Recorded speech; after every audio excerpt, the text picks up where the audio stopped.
Hey, everybody. Welcome, welcome, welcome. Glad you're with me here tonight, a little bit later than usual, but we're going to talk about a very important topic. So I'm glad that you're here. And yeah, we're going to have yet another late night conversation. So let's go. Spoken of the American century. I say that the century on which we are entering can be and must be the century of the common man. A radical redistribution of economic power. I mean, we know that racism is just a byproduct of capitalism. Everything would be all right if everything was put back in the hands of the people.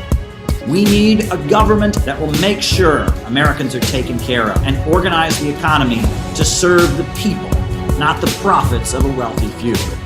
We now have the techniques and the resources to get rid of poverty. We got to start getting out there with the people. Get out of the movement and get to the masses. We need a government of action.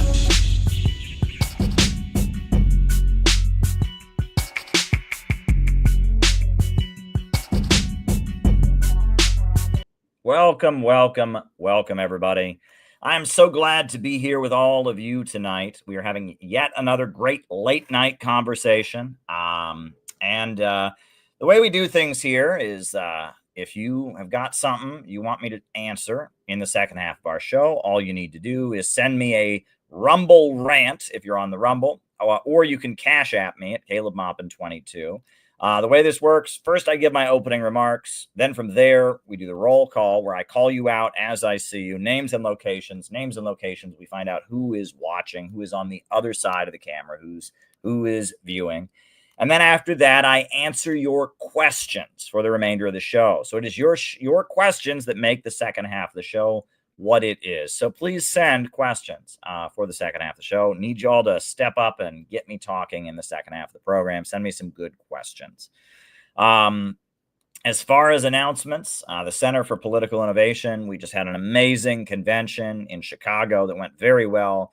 I continue to keep editing video about it, so more video will be posted very soon. But, you know, the latest talk to go up was Noah's talk, which is our book about Yemen and the Houthis and all of that. And this presentation he gave about that, just a great talk he gave that went up last night. And I got so many more speeches to edit, and things are going very, very well. And what we did was amazing. Join the Center for Political Innovation. Become a member today. We are adding something to the conversation that no one else is adding. So join the Center for Political Innovation. As far as the way this works tonight, you can send your questions via Rumble rants on the Rumble, or you can Cash App me at CalebMoppin22. That's the way we do things. Now, I'm going to jump into it tonight because we're going to talk tonight about the crisis in Angola. Angola is a country in southern Africa, and is a country I've paid particularly close attention to. Somebody who is very well versed in economics and geopolitics, very interested in the history of anti-colonial movements, etc. And as somebody who's been to international conferences, I led the U.S. delegation to the World Youth Festival in Russia. I'm very interested in the crisis in Angola right now. And I'm going to tell you why it's important. And I'm going to start out by just breaking down for you why it matters. Why does it matter what's going on right now in Angola? Why? Why does it matter? Right? This is what's happening on the streets of Angola's capital city, Luanda.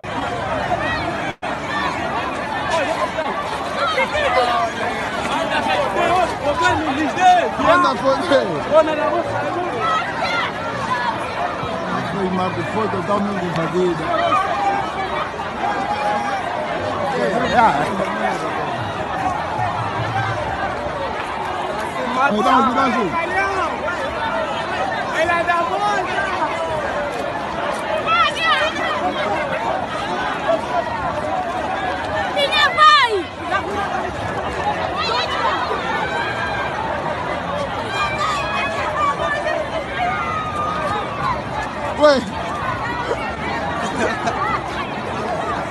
Esa mierda. Ya quedaron.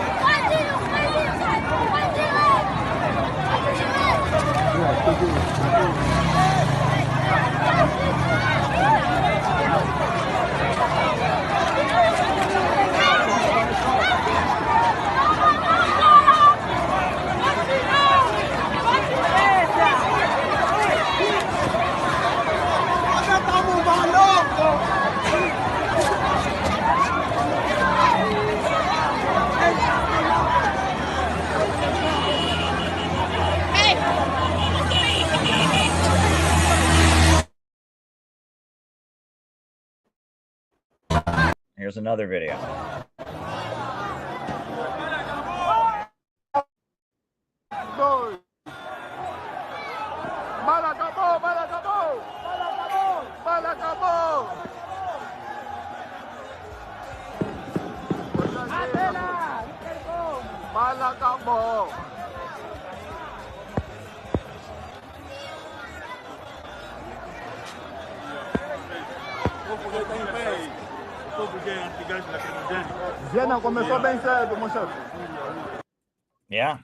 Yeah. Just one more video just to show you what's happening in the African nation of Angola.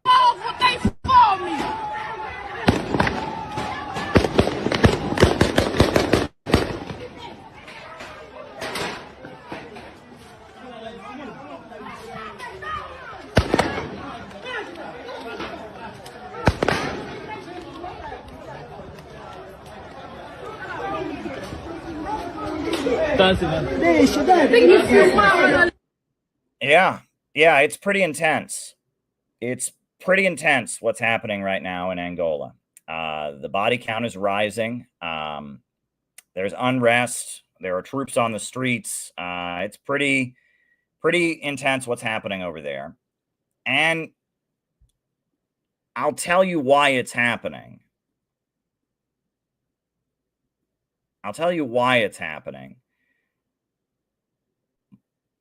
It's happening because the president of the country recently jacked up gasoline prices.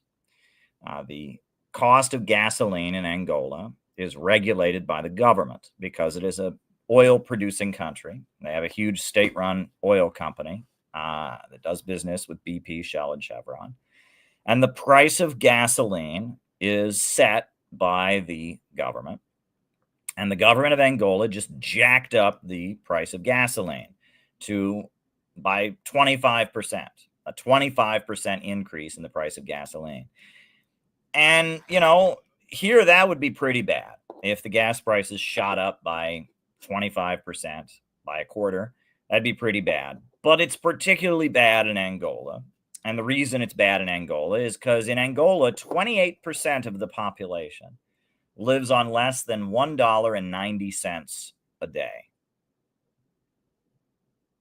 And if you jack up the price of gas in a country where the people are that poor, you're taking food out of the mouths of children. And this is a very, very poor country, Angola. But it's a country that is, at this point, the second largest oil-producing country in Africa.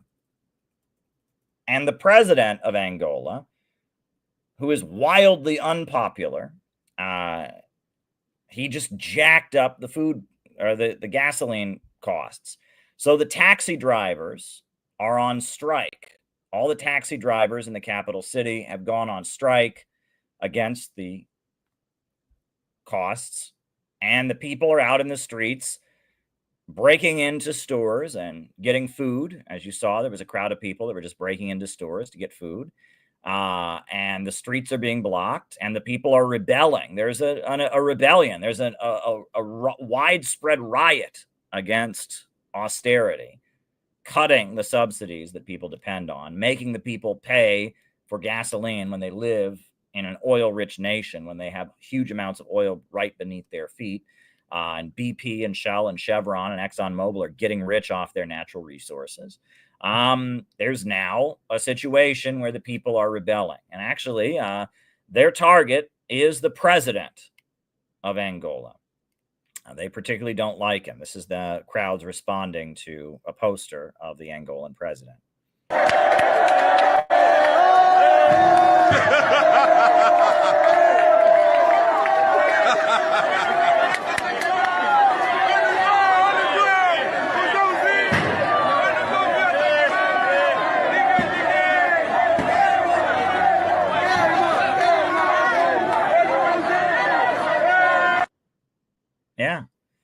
Yeah, lighting on fire his image. Not a popular guy.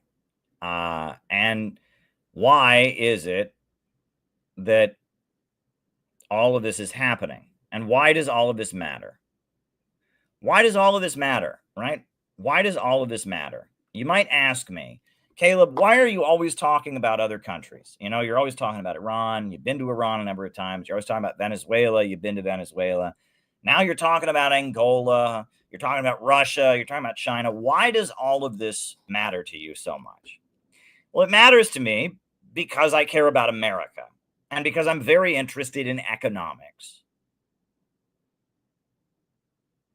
I'm very, very interested in economics. Human beings naturally want more than they already have. People want to improve their living conditions. And we, as human beings, are the only species that has the ability to constantly reinvent our relationship with nature, to increase our life expectancy, to increase our population, to raise our living conditions, to make life better. Human beings have a unique, special ability that no other species has. There is no other species that is capable of innovating the way human beings can. And with our ability as human beings, we could build a world without poverty. And we could build a world where the life expectancy was twice or three times what it is now. And we could expand our population greatly. Human beings have within us this amazing ability to rise to a higher plane of existence, to invent, to innovate. It's amazing what human beings can do. However, we have an economic system that is highly irrational, where production is not organized to serve human need. It is rather organized to maximize the profit of private owners. And it creates a problem that doesn't make any sense. The problem of poverty created by abundance, the problem of glut, the problem of overproduction, the problem of value crisis. We live in a system where people can become homeless because there are too many houses, where people can become hungry because there is too much food. We live in a system where something called self-driving cars, which should be a great breakthrough in technology, would lead to mass unemployment and riots in the streets. It's completely irrational. It doesn't make sense. It absolutely does not make sense. Why should we have an economic system where poverty is created by abundance, where our government buries cheese in a cave in Missouri by the billions just to keep the price of dairy high enough that all the farms don't go out of business? This problem is not rational. And economics and the ability to reinvent our relationship with nature, to advance technologically, that is something that is uniquely human. And we live under a system where the world is being kept poor and people are being kept in poverty because of the irrationality of the economy and because of the fact that the major centers of economic power are controlled by private owners who operate them simply to maximize their own profits. And this understanding of economics, this understanding that if we were to get beyond this irrational state of being and have an economic system where the banks and the factories and the industries and the centers of economic power were rationally owned and controlled, if we were to get beyond that, we could build a society without poverty. We could build a society without scarcity. We could build a society with so much wealth and abundance, we could, not even need to have a government even, right? We could build a society where everyone has enough. And that so many of the problems that have plagued humanity for so long are rooted in scarcity, right? Why is it that no one in the world talked about freedom of speech, freedom of assembly, freedom of religion until like the 1400s in Europe? Were people just evil until then? Of course not. It was because humanity had not yet reached a level of development to facilitate a society with those kind of rights. Rights. Freedom is inherently tied up with economics. And when there is more prosperity and more stability in society, there is more freedom. And when there is more scarcity, there's more inequality and there's more rigid authoritarianism. Freedom is tied up with economics. Everything in life is tied up with economics. And if we can understand that we live under an economic system that is holding back human potential, if we can understand that, and we can understand the desperate need of humanity to break out of this irrational economic setup and move toward a state of economic development that facilitates abundance, if we can understand that, we can understand that the world we live in desperately needs to be changed. There are forces in this world battling against the current economic order, and those forces must be supported. And there is a satanic international order that we live under where the world is dominated by Wall Street monopolies and big banks, and that order must be fought against. And we can understand that. And if we can understand that, we can understand why what's going on in Angola is important. Angola is a deeply, deeply poor country, and there is no reason for it to be so poor because it has a huge amount of one of the most vital and important commodities on the world market, which is petroleum. It's got a huge amount of oil. And that oil is generating huge profits for ExxonMobil and BP and Shell and Chevron. But the people of Angola are very, very poor. The people of Angola are very, very poor. But there was a hopeful moment in Angola. In 2002, peace was declared. The civil war in Angola ended. And the slogan was, Angola starts now. And from 2004 until 2011, Angola had the highest rate of GDP growth in the world. Suddenly, this African country was growing and expanding, and living conditions were rising. Angola was experiencing an economic miracle in the early years of the 20th century. Why? Why were they experiencing an economic miracle? Well, there's a number of factors, but one of the factors, I must say, was that the woman who was running their economy was a very, very skilled, brilliant anti-imperialist. The woman running Angola's economy in the early years of the 20th century was this woman, Isabel Dos Santos. Now, Isabel Dos Santos, her father was the president of Angola, and her mother is a Russian, and she was born in the Soviet Union. Why was she born in the Soviet Union? Because her father was fighting against Portuguese colonialism. Her father was a guerrilla fighter, an anti-imperialist revolutionary, a communist who was fighting against the Portuguese colonizers. And he fled, and he was living in the Soviet Union. And Isabel Dos Santos, her mother is a Russian. Her father, Eduardo Dos Santos, was the president. And her blood carries with her the struggle against colonialism and the struggle against imperialism and the struggle for the people of this deeply impoverished African country to be free. And when her father was running the economy of Angola, when her father was the president of Angola, she was put in charge of the state-run oil company. And when she ran the state-run oil company, things in Angola were very, very good. There was an economic boom. She said there are thousands of people for whom she gave their first job. She set up a state-run telecommunications company called Unitel. And China began heavily investing in Angola. And Russia began heavily investing in Angola. And poverty alleviation was taking place. New roads were being built to the countryside. Angola is quite a large country, but a lot of the country is underdeveloped and doesn't have access to modern technology. A lot of rural folks were getting access to roads and literacy, and great things were happening in Angola. Great things were happening when she was running the economy. She studied at the London School of Economics. Her parents are communists. Her mother's a Russian. Her father was the leader of the MPLA, the Movement for the Liberation of the People of Angola, the Marxist-Leninist party that fought against the Portuguese. And Portugal was their colonizer, and the people of Angola were brutally exploited and oppressed, and they began fighting for their independence. Post-World War II, there was a wave of anti-colonial struggles. And this book goes into detail about this. This book is called The Hot Cold War, the USSR in Southern Africa. It's written by a former KGB officer. And it goes into great detail about how the Soviet Union was very key in the fight of the peoples of Southern Africa against apartheid and colonialism. Zimbabwe would still be Rhodesia if it wasn't for the Soviet Union.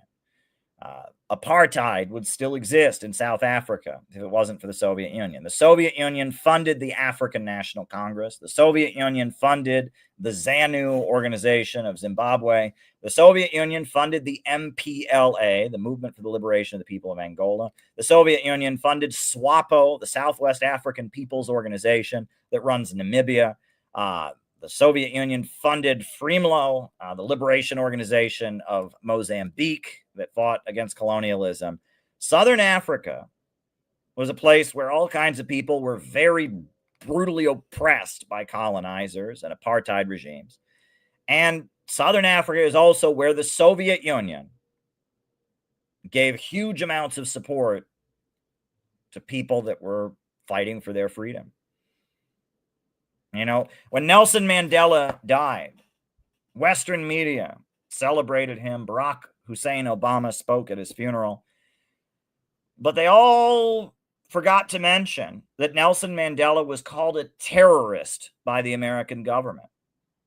And the African National Congress was labeled a terrorist organization by the U.S. government. And that who gave guns and weapons and financial support to the African National Congress? The Soviet Union. They've covered that up. They've tried to obscure it. They don't want you to realize this. But when it came to the situation in the southern part of the African continent, and really all over the African continent, it was the Soviet Union that backed anti-colonial struggles and builders. And it was the United States that killed Patrice Lumumba. It was the United States that moved against Kwame Nkrumah, the great leader of Ghana.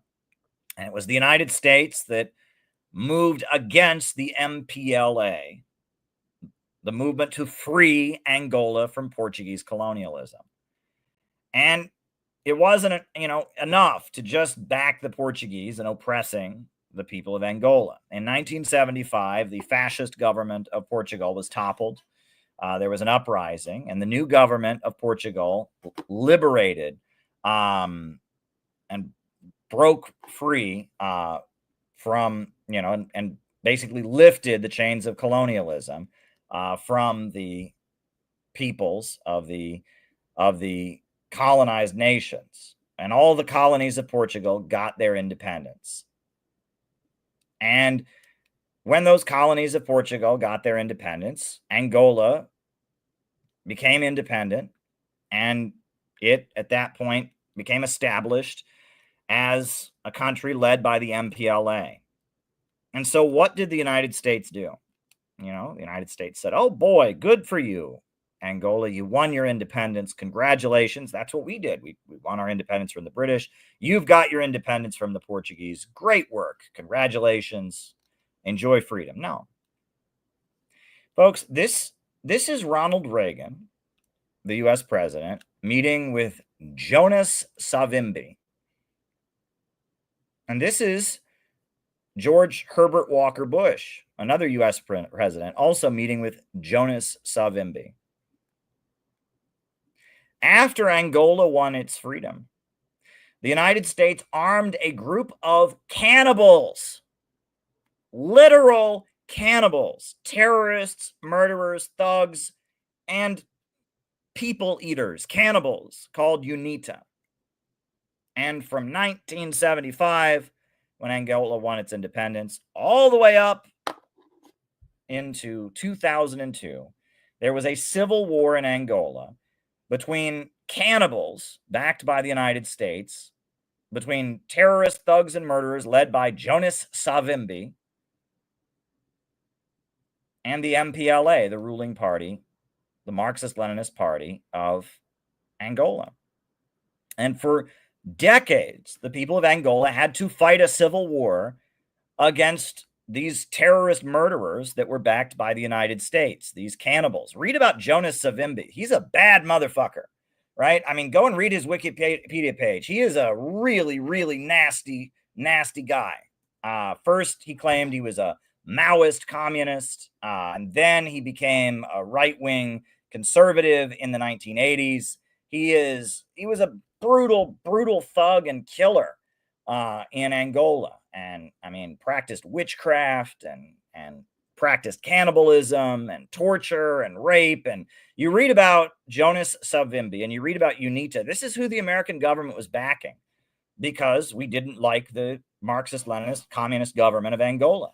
And for decades, the U.S. government backed this murderous, bloodthirsty killer terrorizing Angola. And it wasn't until 2002 that Angola finally experienced peace. And that's why 2002 is a pivotal year in the history of this African nation, because that was when they finally had peace. But who has been Angola's best friend all these years? Cuba. From 1975, when they got their independence, all the way up to today, the Cuban military has been in Angola, protecting and supporting Angola. And at one point, I believe it was in 1986, the apartheid government of South Africa invaded Angola. And Cuba sent thousands of soldiers to defend Angola from the apartheid government. A little known story that Cuba sent its forces into Angola. And there are still Cuban military troops in Angola defending the government of Angola. Angola is an oil-rich African nation. And when they had an anti-colonial revolution, the apartheid government of South Africa that was backed by the United States invaded, and Cuba sent its military, and thousands of Cubans died defending Angola from U.S. intervention. Also, all kinds of propaganda was disseminated by the U.S. government to demonize the ruling party of Angola, the MPLA. In fact, this is a clip of a CIA officer admitting how they waged a propaganda war in Angola to demonize the Cubans, to claim the Cubans were raping women when they just made it up, to demonize the MPLA, the ruling party of Angola. This is a CIA officer admitting the propaganda smear job they did in Angola. And this is very important because we're going to talk about this later. Give me a concrete example of how you use the press this way, how a false story is planted and how you got it published. Well, for example, in my war, the Angola war that I helped to manage, 1/3 of my staff was propaganda. Ironically, it's called covert action inside the CIA. Outside, that means the violent part. I had propagandists all over the world, principally in London, Kinshasa, and Zambia. We would take stories which we would write and put them in the Zambia Times, and then pull them out and send them to a journalist on our payroll in Europe. But his cover story, see, would be that he had gotten them from his stringer in Lusaka, who had gotten them from the Zambia Times. We had the complicity of the government of Zambia, Kenneth Kaunda, if you will, to put these false stories into his newspapers. But after that point, the journalists, Reuters and AFP, management was not witting of it. Now, our contact man in Europe was. And we pumped just dozens of stories about Cuban atrocities, Cuban rapists.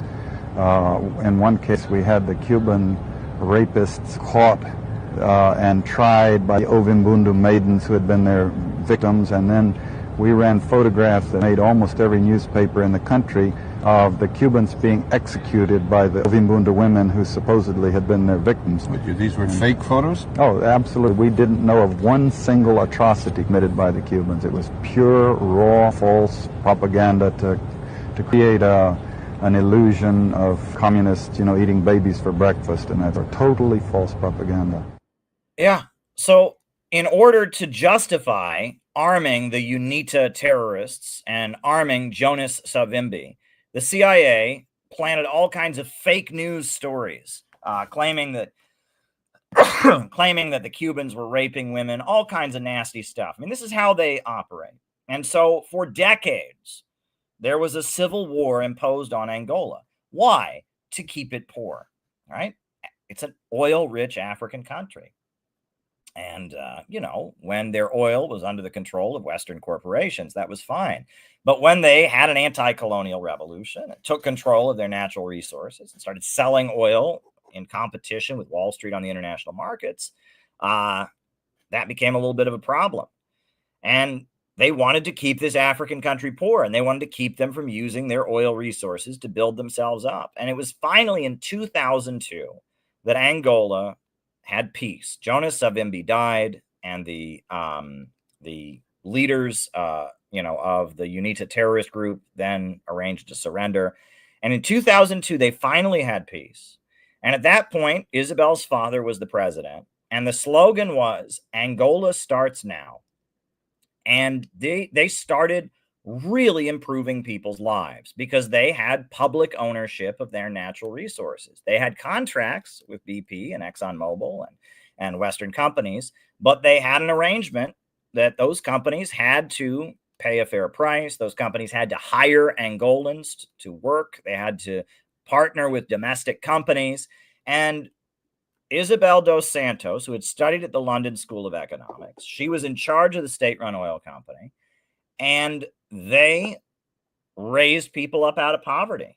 And they had a GDP growth rate of 11%, which is, according to some sources, that is the highest GDP growth rate of any country in the world. It was massive. This is a very, very poor country, and they just started growing. And with that oil money, Luanda, the capital, started to become a prosperous, wealthy city. All kinds of infrastructure was created. Schools were built. Roads were paved. It was a great moment. And you'll remember that during those years, George W. Bush invaded Iraq in 2003, and an oil-producing country, a major oil-producing country, was blown to bits. And around 2004, 2005, you had record high oil prices. The price of oil at that point was $120 a barrel.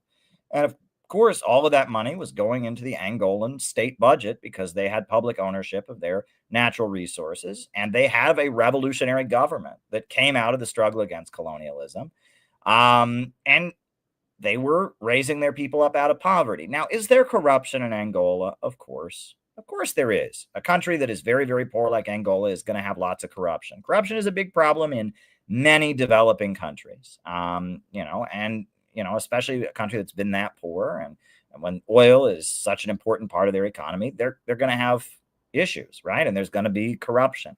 But no one disputes that when Isabel Dos Santos, the daughter of Eduardo, the president, when she was running Angola's economy, life was getting better.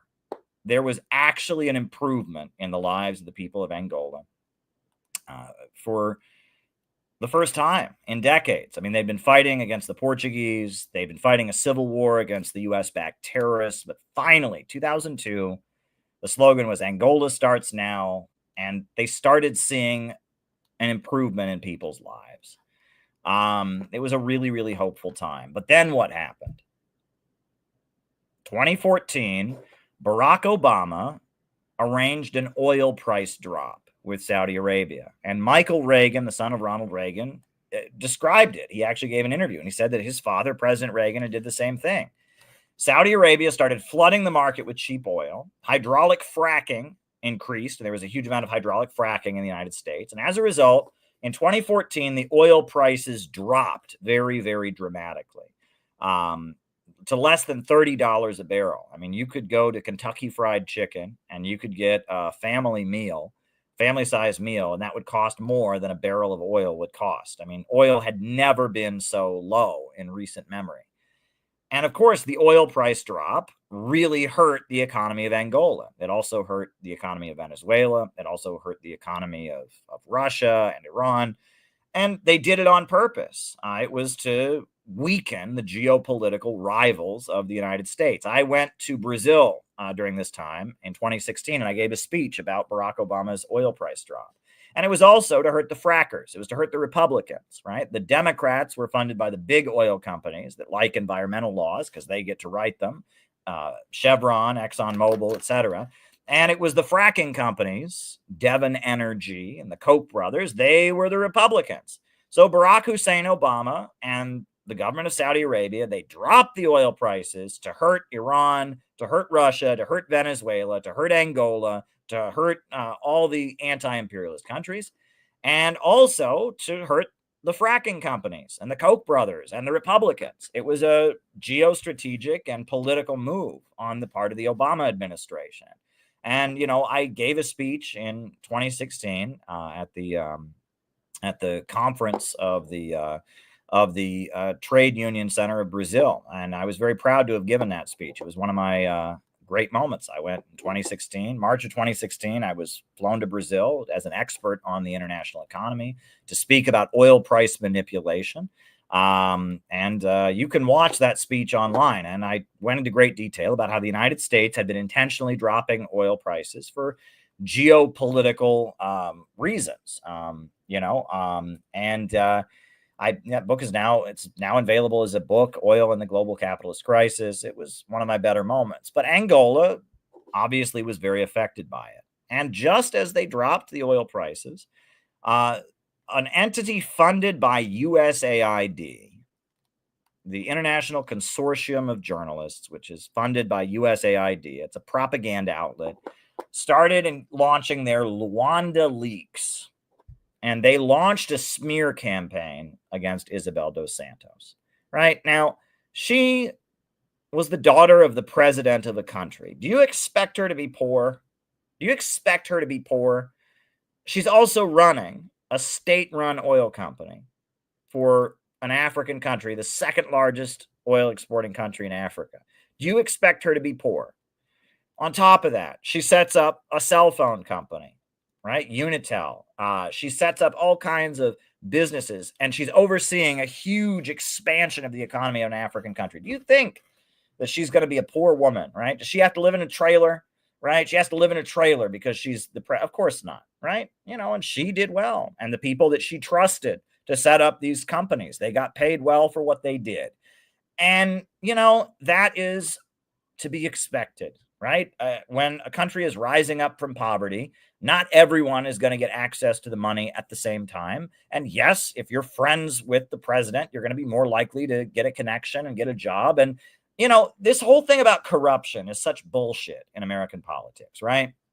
If a labor union shows up at the office of a political leader with a suitcase full of money, that is corruption, and those labor union leaders go to jail. However, if a corporation funds a super PAC that does advertising for one candidate, that's just playing by the rules. All our anti-corruption rules in America have made it easier for big corporations to buy off politicians and get their way, right? That's what all the anti-corruption legislation has done.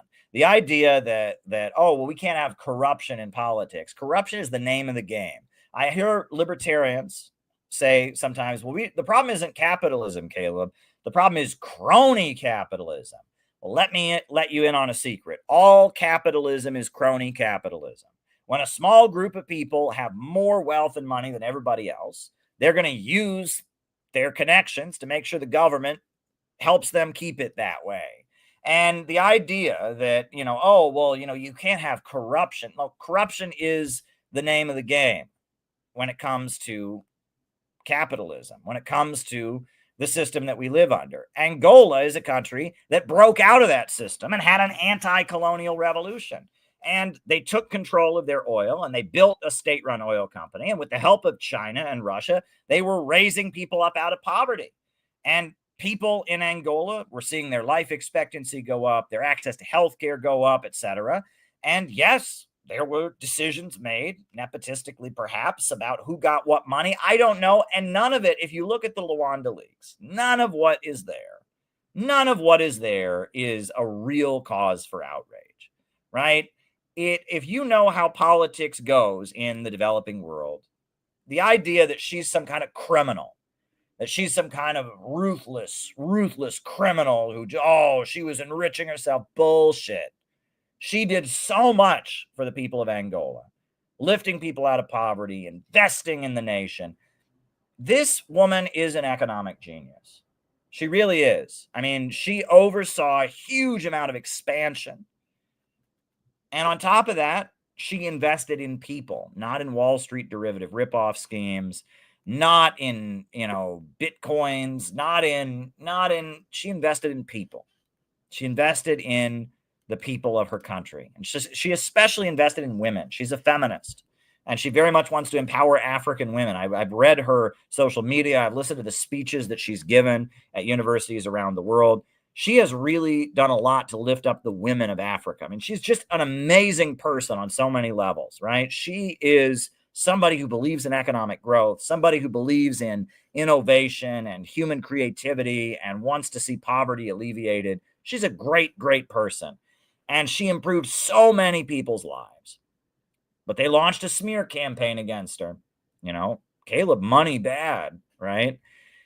And they launched a smear campaign against her. And the oil prices were down. The economy was not doing well all of a sudden, right? They had all this oil revenue coming in. And, you know, that oil revenue went away. And that resulted in a lot of cuts. And a lot of people were angry. And her father was forced to retire.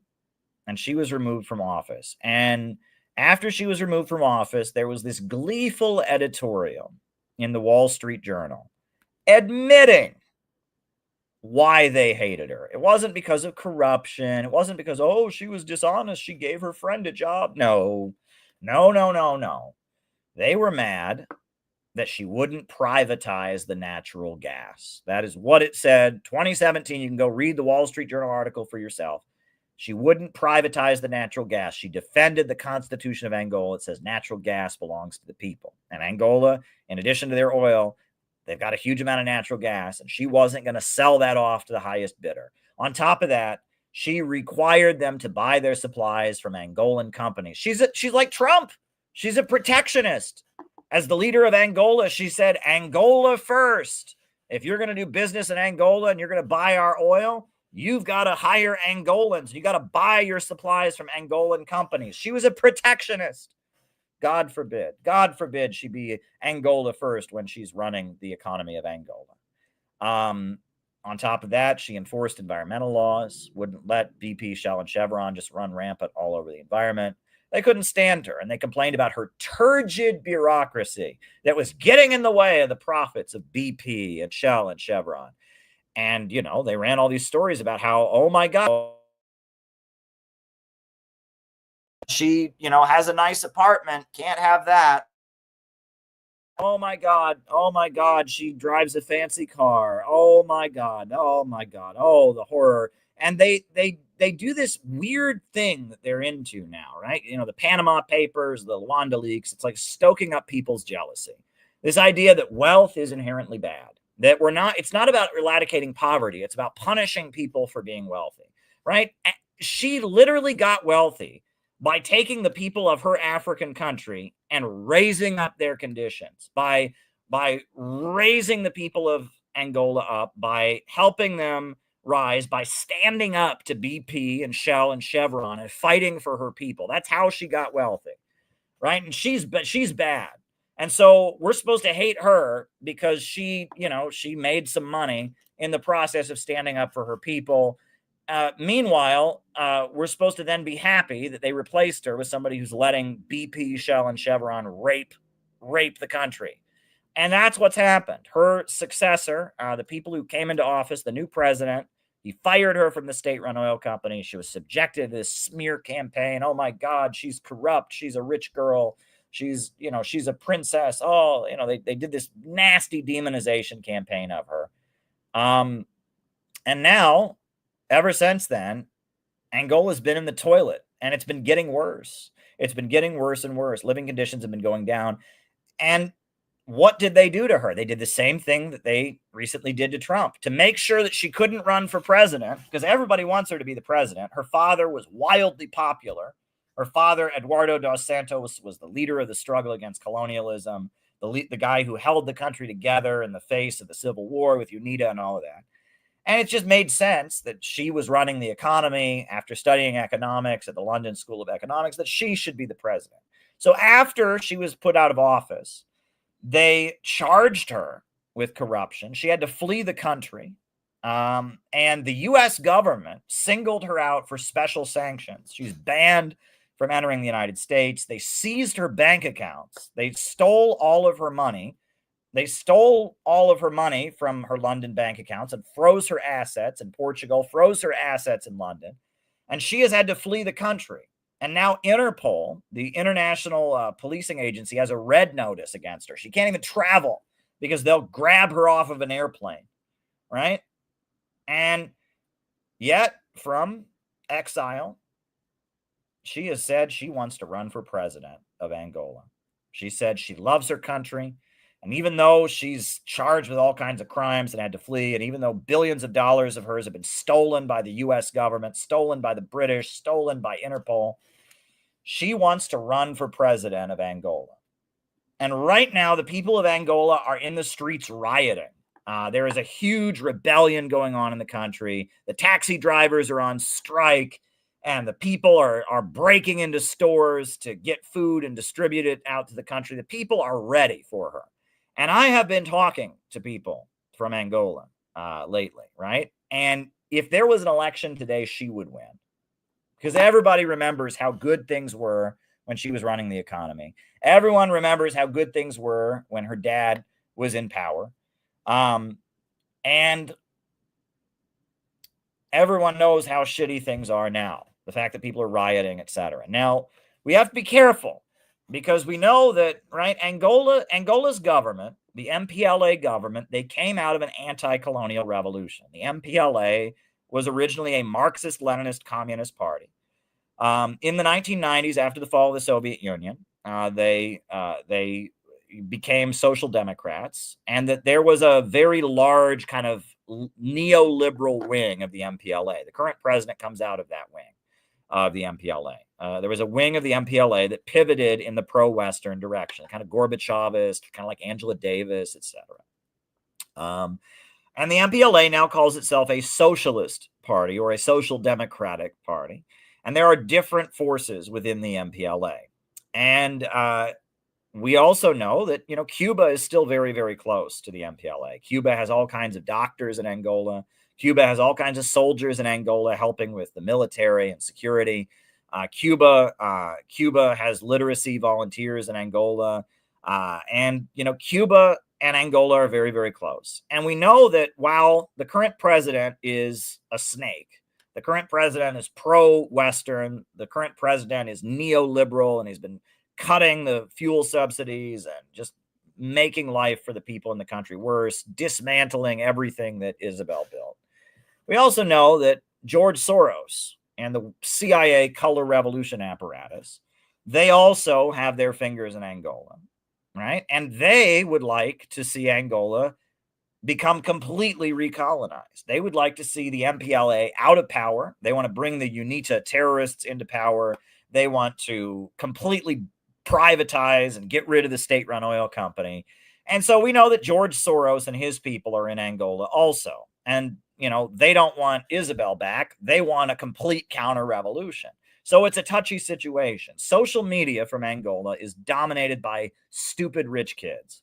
Stupid rich kids who love Western capitalism and are convinced that the only reason Angola is poor is because they don't have the American system. If we just adopted free market capitalism, why, you know, Angola would become wealthy like America, right? And they're totally confused. They don't understand that free market countries in the third world get impoverished. And Russia and China became superpowers because they broke out of the imperialist system and built themselves up. They don't understand that, right? There's a lot of rich kids in the capital who have access to Facebook and Twitter, and they don't understand what's going on, and they think, oh, free market is America and America's rich. They don't understand how this works, right? And so they're very confused, and they would like to seize the current unrest and turn it into a full-on counter-revolution. Whereas the bulk of the people in the military and the bulk of the people in the government sector of the economy and the bulk of the people that are there out in the streets, the bulk of the people in the country, they want her in power. If there was an election today, she would win, right? They need to go back to having an anti-monopoly government. They need to go back to having a government of action that fights for working families. And probably the reason that the people of Angola are out there rioting and, you know, rebelling against these fuel cuts is because they see what's happening elsewhere on the African continent, right? We have been raising the great African leader, Ibrahim Traore. Ibrahim Traore is doing the kind of things that Isabel would do if she was in power. He's providing free medical care to all mothers. He is having an agricultural boom and enabling people to open fish farms and pineapple orchards. And this great African leader, Ibrahim Traore, is showing that the kind of policies that Isabel Dos Santos implemented would work now, right? That the oil price drop, yeah, it had its effect, and it weakened their economy.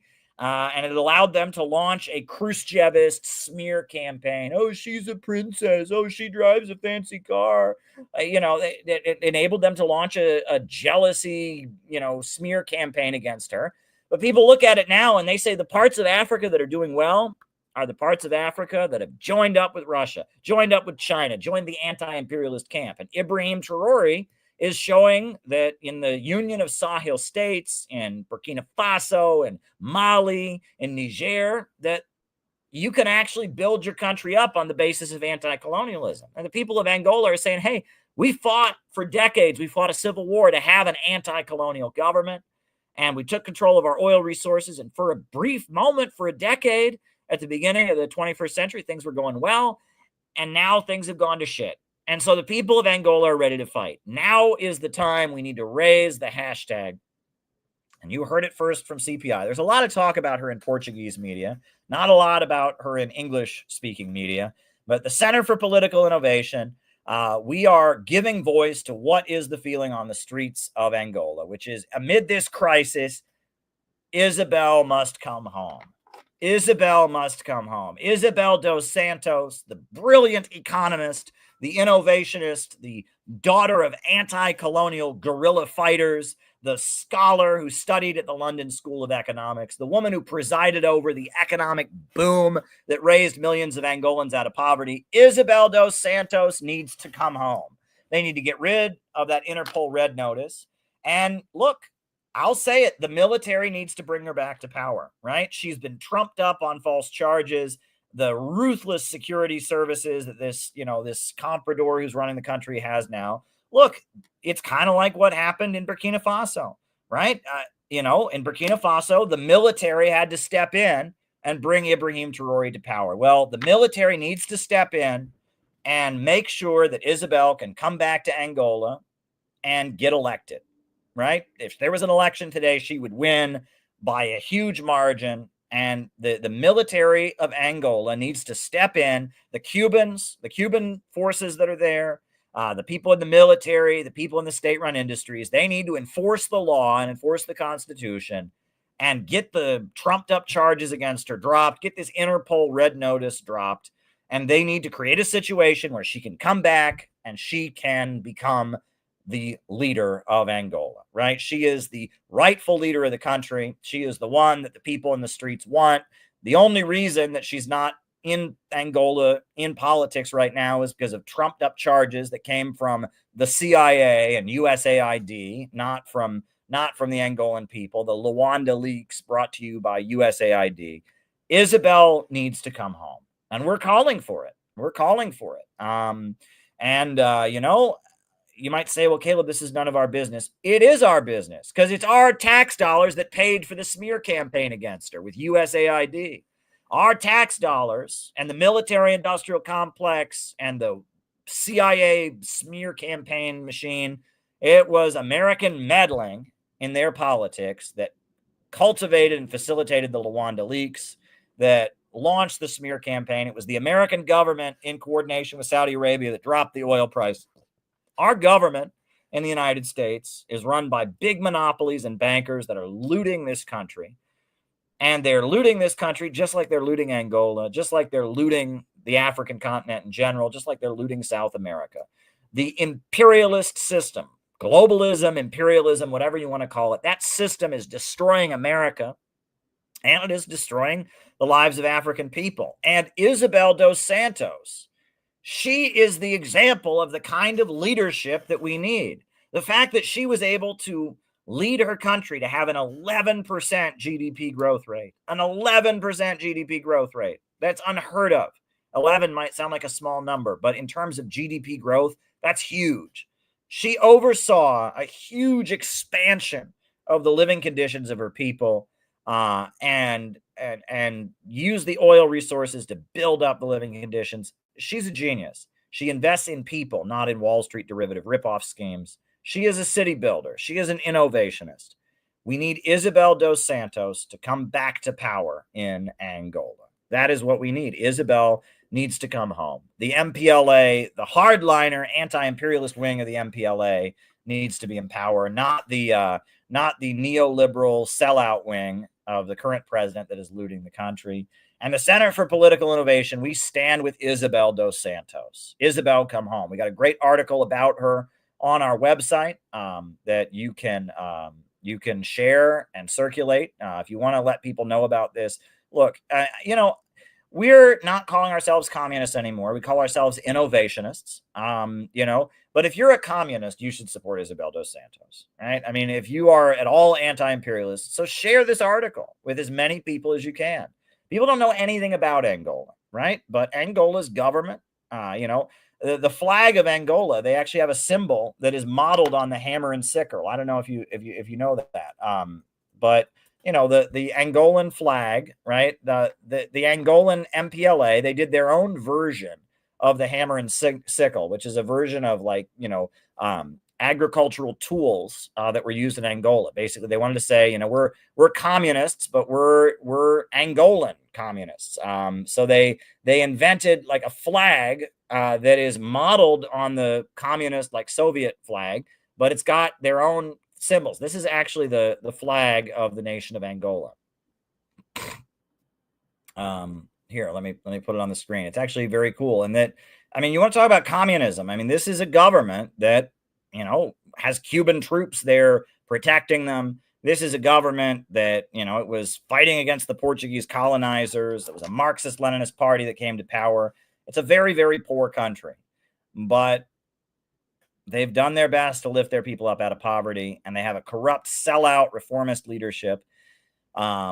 And now it looks like they're in a state of rebellion, rebellion that could create an atmosphere for their sensible city builder leader to be back in power. Isabel Dos Santos. She is a great person, a brilliant economist, and we need her to run Angola once again.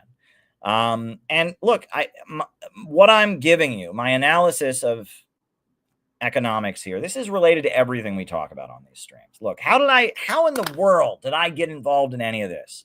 Right? How in the world did I get involved in any of this? I am 37 years old. I am going to be 38 years old in December. How in the world did I get involved in this? Well, I was a kid in the 90s. I was a kid in the 90s in a little town in Ohio. And I started asking questions. Why do we have unemployment? Why do we have a situation where some people are very poor? I went to Ecuador when I was a kid in the middle of a man-made famine, and I saw mass hunger and starvation on the streets of Ecuador. Why is this? And somebody in my family, they said, well, the reason people in Ecuador are poor is because they don't start their business meetings on time. In America, we start business meetings on time, but in Ecuador, it's so hot and they're just so lazy, they start things late. And I thought, that can't be it. It can't be because they start their business meetings late. I was asking all these big questions, and every time I would ask questions about why the world was the way it was, why it was that I saw all these desperately poor, starving people when I went to Ecuador, why it was, why labor unions were formed. I walked the picket lines with my mother when she was on strike as a librarian when I was in 4th grade. Every time I would start to ask these questions, this scary word would come up: communism, communism, communism. And you'd start talking about labor unions. Labor unions are good, except communism, right? And you would talk about, well, why are some of these countries poor? Well, if you're starting to talk that way, you're starting to sound like a communist. And then what everyone told me is communism was this idea that, you should have a planned economy, and it just doesn't work. And every time they've ever tried to have communism, they try to make everyone equal. It doesn't work. And communism, it's just failed everywhere it's ever been tried. In the Soviet Union, they tried to have communism, and everyone was just poor and starving and miserable the whole time, and it just never worked. And everywhere they've ever tried to have a planned economy or have a government that, fights against corporations and fights for the people, everywhere they've had that, everyone's just been starving and poor and miserable. And I assumed that must be true because everybody knew it. And they said, well, it's because of human nature, right? You just can't have a government that takes care of the people. You just can't have that because it just doesn't work. It just doesn't work. And so what happened next? Well, I went to the library and I got a book by Trotsky. And it was called The Revolution Betrayed. And I thought, well, maybe there could be a form of communism. It's not like the bad kind, that actually would work, right? I mean, everyone knows the Soviet Union was just poor and starving and miserable the whole time. They never accomplished anything. Everyone knows Mao in China never did any good things. Everyone knows Fidel Castro in Cuba is evil. But maybe I can read this Trotsky book and it'll tell me about a kind of communism that might have worked. And the first chapter of Trotsky's book, The Revolution Betrayed, was called What Has Been Achieved. And it was all statistics and data about the Soviet Union and the huge industrialization that they were experiencing in the 1930s. All about the huge rate of electrification and the huge steel mills they were building and the tractor manufacturing and all of this. And I thought, what? This can't be true. Everybody knows the Soviet Union, it just doesn't work. And everyone was poor and starving and miserable the whole time. So I went back to the library and I checked out the encyclopedia. And I read the part on the Soviet economy and I read about how it was true.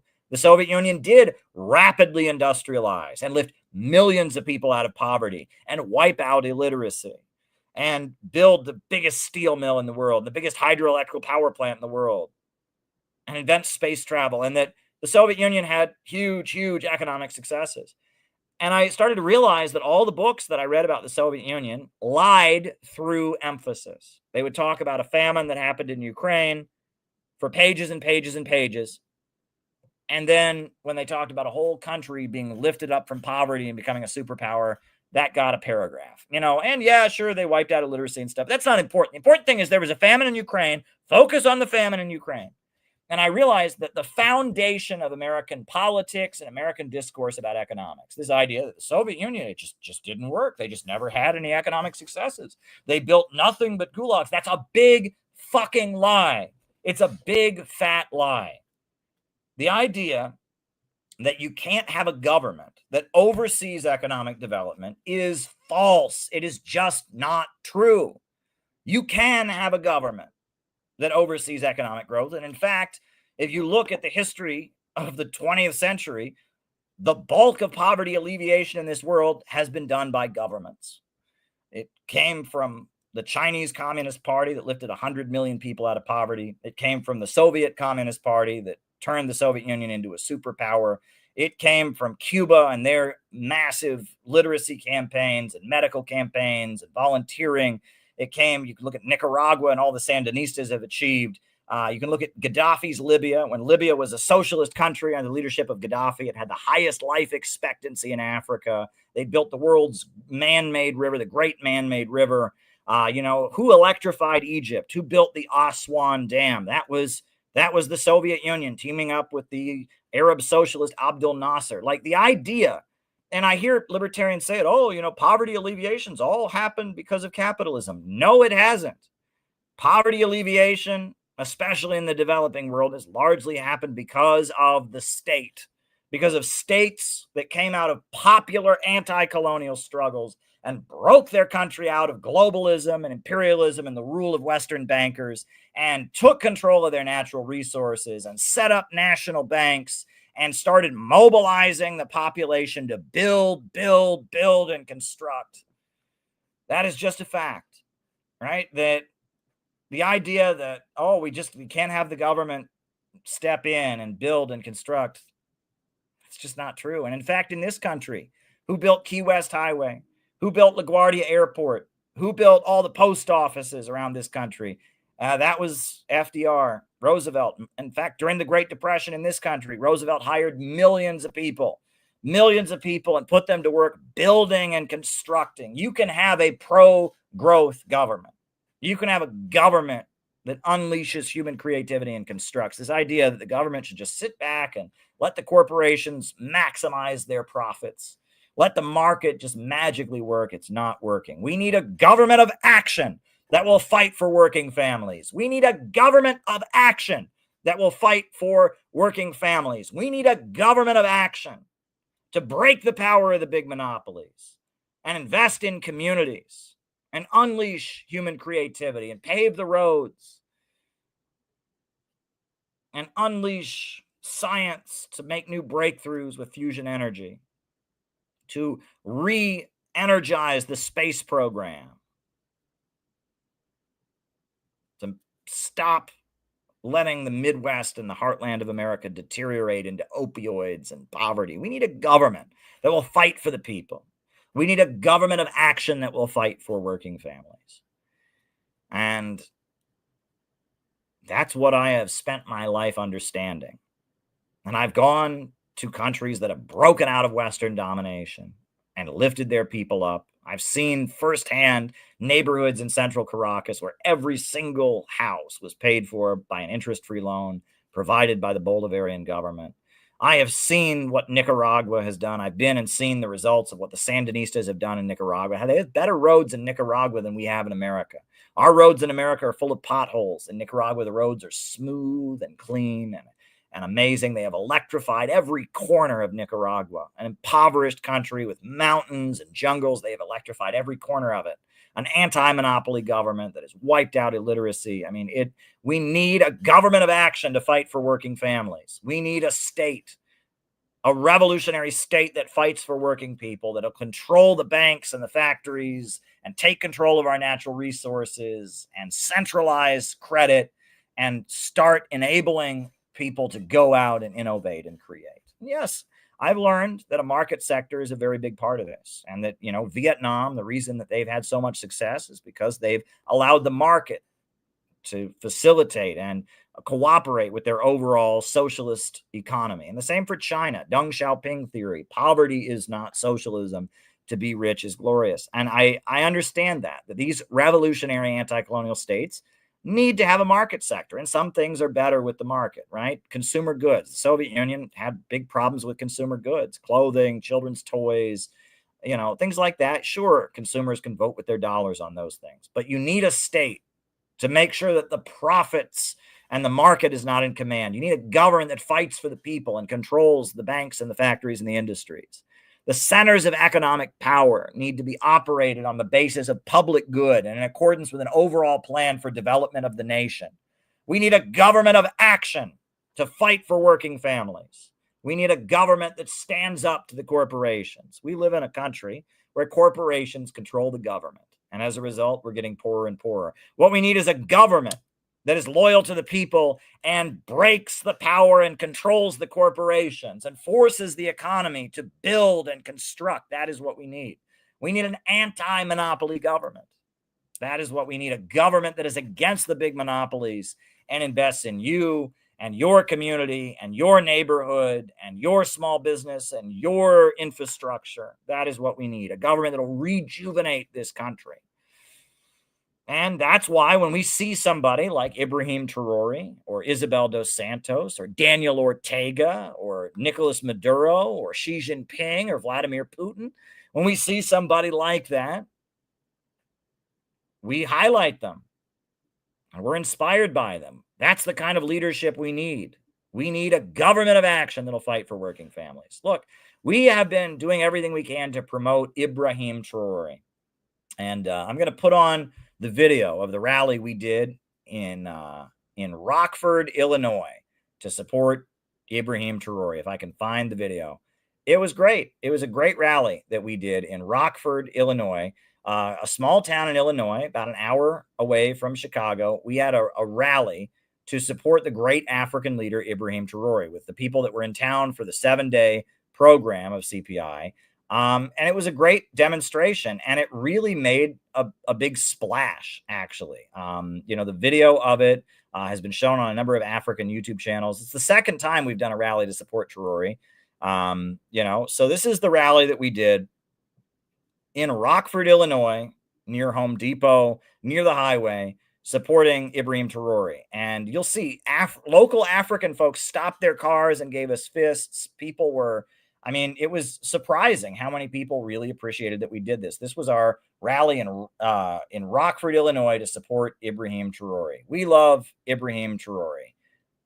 Here we go. Oh. All right. Hold on. We can take care of the gospel.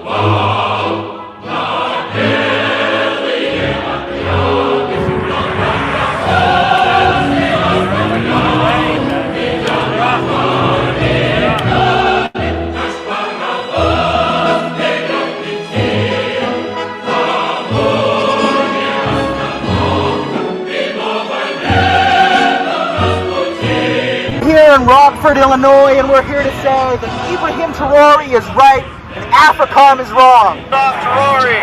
Hands off Africa! Hands off Traore! Hands off Africa! Hands off Traore! Hands off Africa! Hands off Traore! You know, today we're speaking about Ibrahim Traore, all the good things he has done. He is actually a leader that's provided true inspiration, not just for his people of Burkina Faso, but for everyone around the world. Are in the belly of what is happening around the world. We get up, we go to work, we go home, we get online. We pretend like we don't know, but we do know. We feel the crushing imperialist boot on our necks, and can we get it off? Yes, we can! Yes, we can! Fuck yeah! Fuck yeah! We can! Yes, we can! Don't let them stop you. Ibrahim Traore is the captain, president, Ibrahim Traore, the traditional president of Burkina Faso. I think he's a remarkable leader for the whole world. Whenever I see him, I'm really compelled by him. Taking hands off of Ibrahim Traore. And we're representing the Center for Political Innovation because we want economic development. We don't want degrowth. People are liking it, huh? Yeah, I want people to be receptive or at least curious. And I think if we take an example like this, and stand up for countries like this and learn from it, we too have a better prosperity, not just for ourselves now, but for generations to come. So unique and so different from the various other leaders of the world. He's amazing to me. Down with NATO! Down with NATO!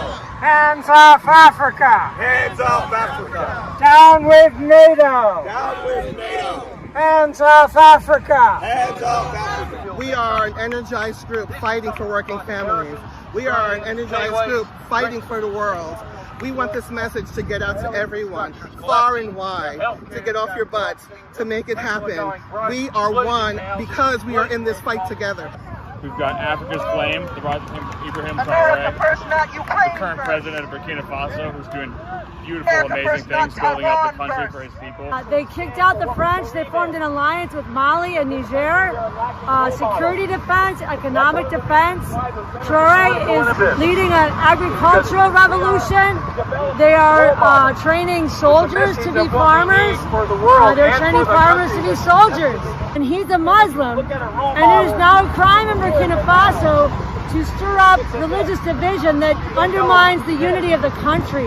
So we're supporting a real role model here. Let me tell you a little bit about this man, Ibrahim Traore.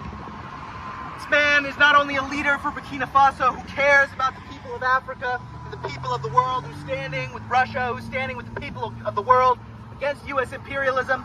And it's because that he's doing that they've made so many attempts on his life. I would be willing to put my life on the line for him, to protect him, because he represents hope.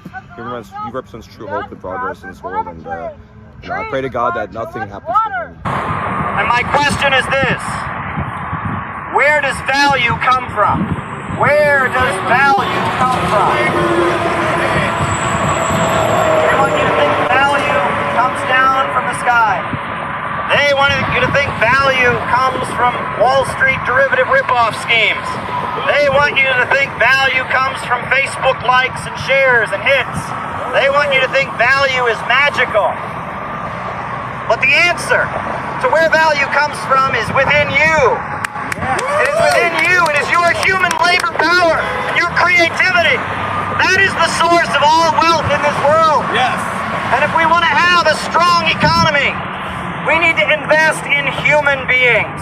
Invest in people. Invest in children so they grow up and get an education and become strong and powerful and effective and smart. We need to invest in communities. We need to invest in families. That is the future. Freedom. I think of economic growth. I think of someone who truly cares about the needs of the people and not the top 1% or the top 0.01% or whatever it is, which is the rest of the world seems to be focused on in the West anyway. We need economic development for everyone, not just for the people at the top. And that's the kind of system we're living under, why people are struggling so much. We are here to proclaim that we will not be stopped. We will not let the imperialists threaten us. We will not let them intimidate us. We are CPI, and we are here to fight for Africa. Yeah. Like you guys in the US, ourselves in Australia, we're being held back by big finance, and we need to have a government of action that fights for working families and ordinary working people. Investing millions and millions of francs to revamp stadiums and hold games for youth sports so they can be healthy and strong and they can build an identity of their own in working together. Ibrahim Traore was a soccer player himself, and he just held a very friendly game with other professional soccer players, and he won 3 matches. How about that? Go Traore! Go Traore! Let all nations have self-determination and develop peaceful relationships, peaceful trade with each other, and innovate and share that innovation with each other so that we can live in peace, prosperity, and harmony, because there is plenty to go around. This is the model of what can be here. You must fight. You must get up. You must be brave. Don't let them tell you that your words have no meaning, that they'll throw you in jail if you speak up. The more of us that speak up, what happens? Then more speak up, and more speak up. Don't let that frighten you. Get off your butts, do something about it. Fight for a future that you want. We need a world where people refuse to take advantage of the downtrodden. We need to take an alternative road, because the road we're going is leading us to nowhere but to oblivion. And this leader in Africa is a leader who understands that. And that is why he is investing in his people. He is providing free health care to mothers in the hospital. He is providing university education to his people. Not only is college free, but while you're there, you get a stipend, a paycheck, so you can focus on your studies. You don't have to work. Imagine that. The young people of Burkina Faso, in a way, are richer than all the young people in America. You go to college in America, you're going to be in student debt for a year, 2 years, 3 years, 10 years, 20 years. In Burkina Faso, not only do you not go into student debt, but on top of that, you get a paycheck while you're there so you can pay your bills and focus on your studies. He is enabling millions and millions of people to rise up from poverty, to launch their own farms, to pave their roads. Fisheries are opening up. Pineapple orchards are opening up. This is a pro-growth president who invests in human beings and invests in his people. There's nothing more important right now happening in the world than what's happening right here in the belly of the beast, in the belly of imperialism. Can we make this happen? Yes. Yes, it can happen. What we need is a win-win situation where we can find an economic system where deals or contracts whereby what makes America prosper also makes our trading prosper. Better world is possible, but understand, if we don't believe that, if we listen to those who tell us that nothing is possible, then that's what we will get. We will get nothing. Hands off Africa! Hands off Africa! Hands off Africa! What can I say about imperialism other than the fact that it is a crushing force that is now taking its way from the tentacles of the United States and around the world, sucking the resources from other countries, impoverishing them, degrowing them, crushing them, making sure that they can't become everything that they have dreamt of being. Organizations such as the Center for Political Innovation is critical to spreading the awareness, the knowledge of leaders such as Ibrahim Traore. And right now we don't have a government that invests in people. We have a government that invests in destroying people. A government that invests in bombs and tanks and weapons and prisons for profit. A government that defends drug cartels. A government that arms terrorist groups. And that is not the way forward. There's a small group of very, very rich people who sit at the top of the world. And they've decided that the only way they can keep their throne, keep themselves at the top, is to stop human progress. And they're wrong, because there is no limit to growth. There is no limit to growth. Human creativity and brilliance is unlimited. And we can build and we can construct. We got books! We got books! I saw 2 cars pull up at the stop sign, and then they had their lights, they were flashing to get our attention. And then I saw a fist come out, and then I was like, oh yes, there's somebody who absolutely understands what we're doing. And then I saw a woman come out, and she started honking her horn. And then I didn't know there was a car behind her, and then we just started cheering. They were just honking. I heard them say thank you, because now they know what we're about, what we were doing, what we're standing for, why we're out here on this road, getting the attention of those who pass by. So they all honked. The car behind them came out, and they honked as well.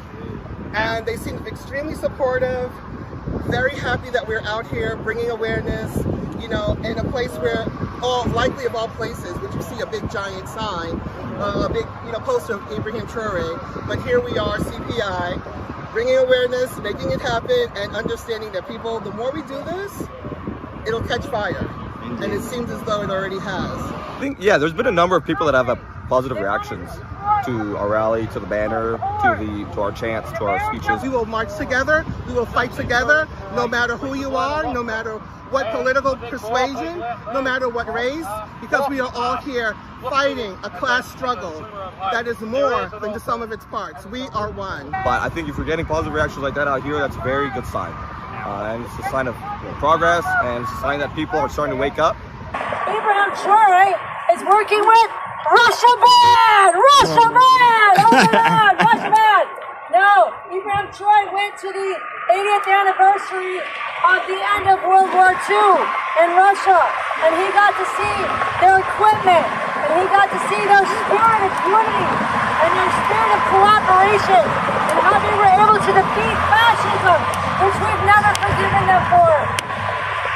So, also, Ibrahim Traore is investing in education for his students to go to Russia. And Russia has students coming to Burkina Faso so they can learn each other's culture and they can build peaceful nuclear energy. Yay! Peaceful nuclear energy. Peaceful nuclear energy.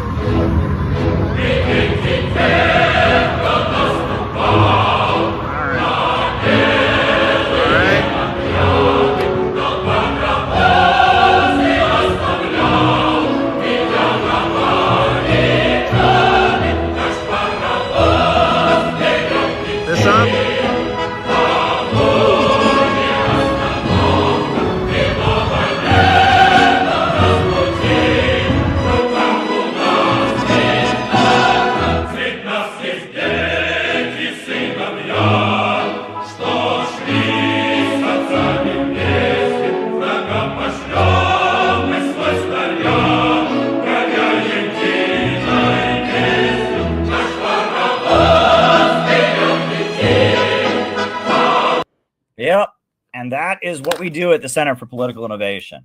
We rally against imperialism. We educate about the global struggle.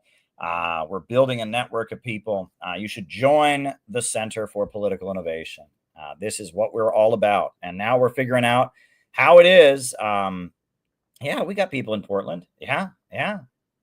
Join and we'll connect you. We definitely have members in Portland. I know exactly who I would connect you with if you joined.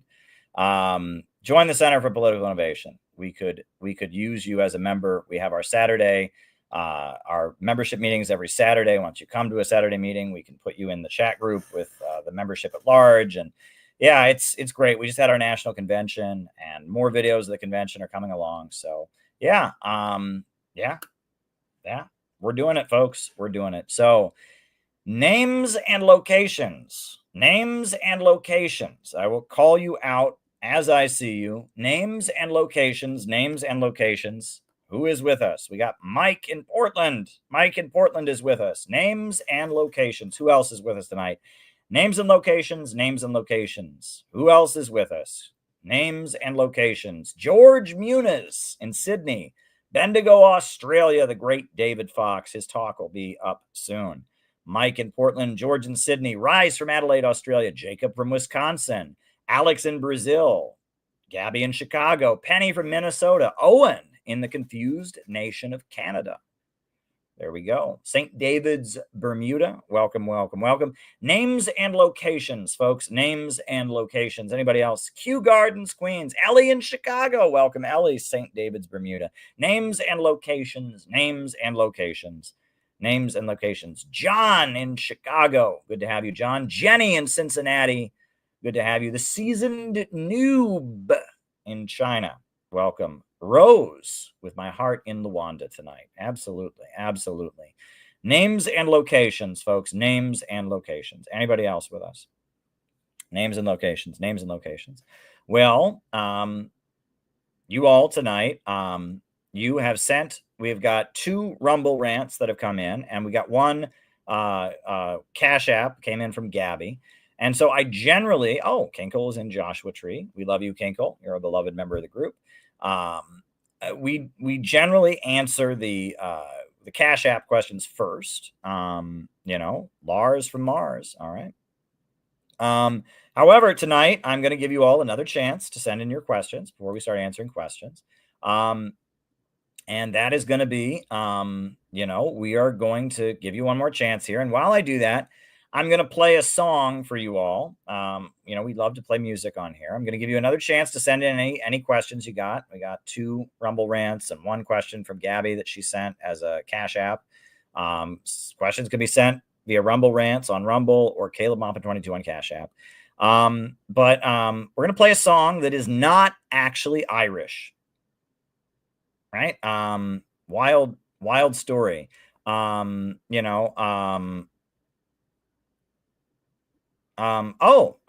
We have another question that's come in on the Cash App. Okay. Very good. Very, very good. All right. Very, very good. And okay. So we got 2. So I'll give you're all a chance to do it. But we got Mike and Gabby sent a question on Cash App. And then we've got 2 questions on Rumble Rants, but I'm going to give you all a chance to send another question.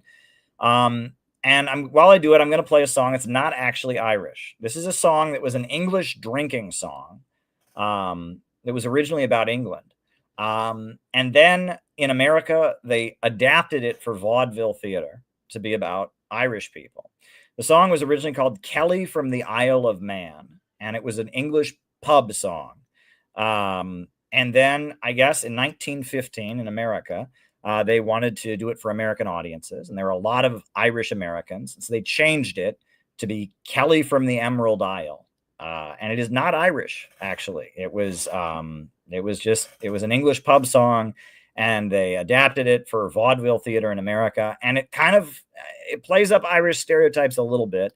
And it's often mistaken for being an Irish song, but it is not in any way Irish. It is an English song that was adapted for the American vaudeville stage. And the woman who made it famous was named Nora Bay. And she was like a famous vaudeville singer, and she made it famous, and she was Jewish. So this song is not Irish in any way, but it is an attempt to sound like an Irish song by English people and by and American vaudeville. This is Kelly from the Emerald Isle, a popular song. It was a hit song of 1915 about Irish folks. So here we go. Kelly from the Emerald Isle, a non-Irish pretending to be Irish song. Here we go. Has anybody here seen Kelly? K-E-L-L-Y. Has anybody here seen Kelly? You know him by his smile. Sure his hair is red, his eyes are blue. He is Irish through and through. Has anybody here seen Kelly? Kelly from the Emerald Isle. Michael Kelly and his sweetheart came from County Cork, and bent upon a holiday. They landed in New York. They strolled around to see the sights. That's his sad to say. Poor Kelly lost his little girl along the Great White Way. She strolled uptown from Herald Square to 47th Street. The traffic stopped as she cried to the copper on the beat. Has anybody here seen Kelly? K-E-L-L-Y. Has anybody here seen Kelly?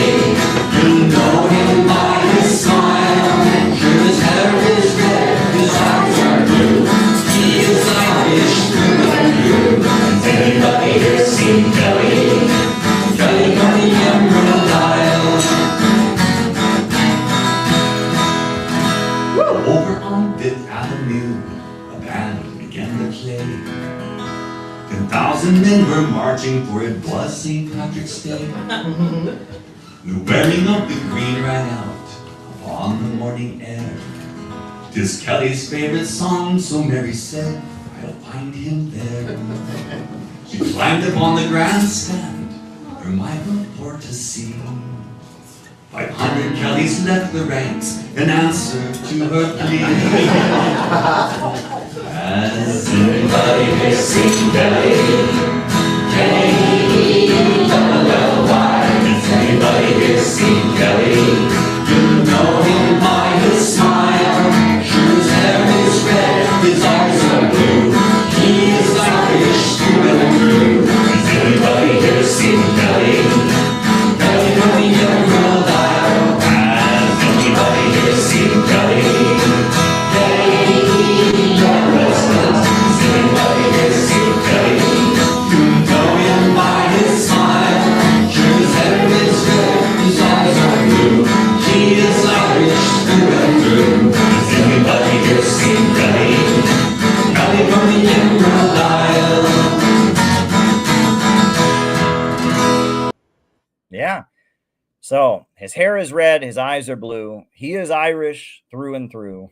Has anybody here seen Kelly? Kelly from the Emerald Isle. Yeah, probably racist. I don't know, whatever. I don't appreciate this song. Well, thank you. And yee-har. Well, at least it's over now, right? I had to put something on, so that's what came into mind when I was thinking of what I could play tonight. We play a wide variety of music on these streams. We have to play something I can get away with playing without having a copyright issue. So there we go. All right. So we have there's two ways to send questions. You can send questions via Rumble Rants, or you can send questions via Cash Apping me. And 2 people have already Cash Apped me. So, since those 2 people have Cash Apped me, I am going to answer their questions first. The first question is from Gabby in Chicago. Gabby asks, fighting imperialism is deeply connected to mental wellness, healing, and collective traumas we've all endured. In these difficult times for our country, how can we move CPI forward in a way that stands apart, rooted in care, resilience, and a bold vision for something different? Well, there you go. That's a very, very good question. And I think those 2 things are tied into each other. One thing that people urgently need is connection. We live in a time where people are very atomized from each other, and our culture is becoming increasingly competitive. The gig economy sets people against each other. They no longer have coworkers they can feel like they're on a team with. In fact, we have very much a culture that is moving toward atomization. And the internet is where a lot of people just live. They're just, they live on the internet and they're isolated from each other. On top of that, there's a lot of negativity out there. And a lot of this negativity, and I've said it before, I said it in my narcissism lecture, etc., is rooted in the scarcity mindset. This belief that there are too many people in the world, and there's only so much. And the only way I can have is if I take from somebody else. And the only way you're going to be able to fight against this is with other people. You need other people. You need to have comrades. You need to have other people you can work with, and you need to have something to believe in. Right and wrong does exist. Real truth does exist. And there has to be something to fight for. And that is what our organization offers. We offer that. I tell people ideology is like driving a car. If you're driving a car, you know where you came from, you know where you're going, you know how you're getting there, so you drive along. However, if all of a sudden you were driving the car and you didn't know where you were coming from, and you didn't know where you were going, and you didn't know how you would getting there, you would panic and you would stop the car. And that is what is happening all over America. All kinds of people are stopping the car because they don't know what to believe in. They don't know what is right. They don't know what is wrong, and they're lost. Well, we're saying you don't have to stop the car. We know where we came from, and we know where we're going, and we know how we're getting there. And we can provide you with the understanding of the nature of the world, imperialism, the struggle against imperialism, the struggle to demand a government of action to fight for working families, Bonapartism, division in the ruling class. We can offer you truth, something to believe in, something to stand for. On top of that, if you want to find happiness in this world, there are two ways you can generally do it. The first way is to love and to connect with other people, to find genuine connection with others. And the second is to build and to create. And CPI exists to facilitate both of those things with our truth and with our ideology and our understanding of the nature of humankind and the nature of imperialism and the struggle against it. We offer the ability to work with other people and the ability to create and build and construct. And so, yes, our organization is here. And no, we're not a mental hospital. And no, we're not a therapy service. And no, we're not a mental health organization. But we provide a level of comfort and connection and happiness that a lot of people are really looking for. And we saw that at our 7-day program. People really enjoyed and the connection that they felt and the purpose that they felt. It really means a lot to people. And that's why our organization exists. And I'm very proud of the work that we do. And yes, a lot of us have pain in our past. And there are a lot of us that when we set out to go and try and do something, there's a voice in the back of our head that starts tearing us down, whether it's the voice of an abusive parent, the voice of a sibling, maybe it's just our own self-doubt. But regardless, there's a lot of us who have a very negative voice in our head that is trying to get in our way and prevent us from having the real love and connections that we need and prevent us from building and creating and constructing. And other people and an organization can help combat that voice and can empower you and can push you forward. So, yes, I think that our organization does play that role and that we are quite excited. And we've got a lot of different projects we're working on. We're summarizing our convention and how it went. And we're also paying attention at this point to the bad political situation we're in right now. Look, somebody messaged me last night. Shout out to you if you're watching. You know who you are. And you said, hey, Caleb, I kind of fell out of contact because since the election of Trump, everything has just gone to hell. I wanted Trump to actually mean what he said about ending the wars. He hasn't done that. And I'm just demoralized. And I said, look, buddy, I get it. We're in a really bad spot politically right now, a really icky spot, and it sucks. And clarity, we'll get more clarity in the coming months. The intel I'm getting is that September is probably when things are going to be more clear. But right now we're in an icky spot. But what we do have is we have each other and we have our community of people and we have our understanding of the nature of reality and imperialism. And we've got to cling to that. And we've got to learn to carry out operations. We got to learn to be there for each other. That's what we've got, right? If we've got nothing else, we've got that. And that, our revolutionary activity consists of bottom operations and top operations. Top operations are intervening in struggles and divisions in society. Bottom operations, just holding the group together. And right now, we're focused on bottom operations. We just had a convention. We're summarizing that convention and how to move forward. We formed new bodies, etc. And look, we have something to do. And, if you're part of this community, you know how valuable it is. And, we are something special. And that there's a lot of people who watch this channel on the internet who don't know what they're missing. Right. And there's a lot of people who don't understand that, some internet entertainment show and what we do is very, very different. And there are a lot of fake organizations out there that don't really exist. They're just, for TV cameras. They're just TV performance art. And they're not really organizations. We are a real organization where you will find real connection and real comradeship to carry out real operations. We're in the process of getting the Houthi book to a very important pro-Palestine gathering that's happening at the end of August.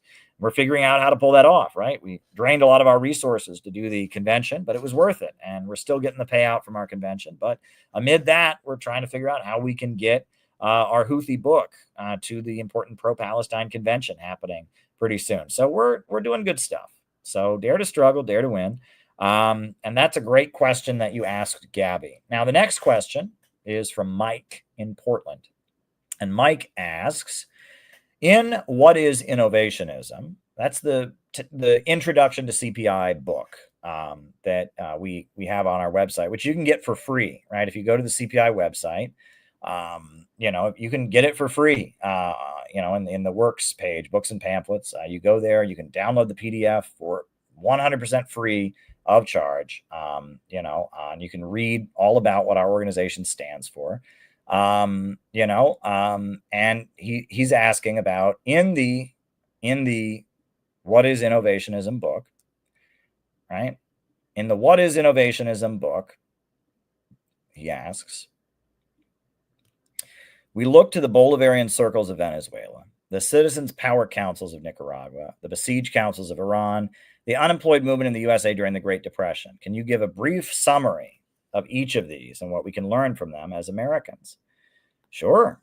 The Bolivarian circles in Venezuela were formed in the aftermath of Hugo Chavez being elected president and mudslides in the country. So Hugo Chavez was elected president, kind of a populist. He said he was for neither capitalism or socialism. He was for the third way, which was fighting for Venezuela, his homeland. He was kind of a nationalist patriot. Military guy, former paratrooper. He got elected. And when he got elected, there was a wave of mudslides in Venezuela. Venezuela is a very mountainous country, and there were some mudslides. And he used the military to help the people who were affected by the mudslides. And that had never before been done in the history of the country. The military had generally been used to break strikes, put down rebellions. The military was not a force that went around helping people. And he got on television and he called on people to mobilize against the mudslides. And so all over the country, people formed these community Bolivarian circles to be part of the process of helping their friends and neighbors who were affected by the mudslides and helping the military provide relief. And it was a really inspiring moment. All kinds of people got involved because their president was on television urging people to get involved. The military was helping people. And it was a really inspiring moment. And because of that, because of these Bolivarian circles that were mobilized, and because of the inspiration, they passed a new constitution for Venezuela and created the Fifth Republic of Venezuela and passed a new constitution. And eventually, as Hugo Chavez got to be more popular, they attempted a coup against him. He defeated that coup. And in 2003, after the 2002 coup had been defeated, Hugo Chavez announced that the goal was to make Venezuela a socialist country. And the Bolivarian circles of Venezuela were a really big part of Hugo Chavez kind of mobilizing the public and building up popular support for his government that was moving in an anti-imperialist direction. That's what the Bolivarian circles of Venezuela were. The next question, Citizens' Power Councils of Nicaragua. Well, in Nicaragua, right, they had the 1979 revolution against the dictator Somoza. Somoza was the US-backed dictator. And after after Somoza was overthrown in Nicaragua, you had, the Sandinista government that took power, the FSLN, the National Sandino Liberation Front.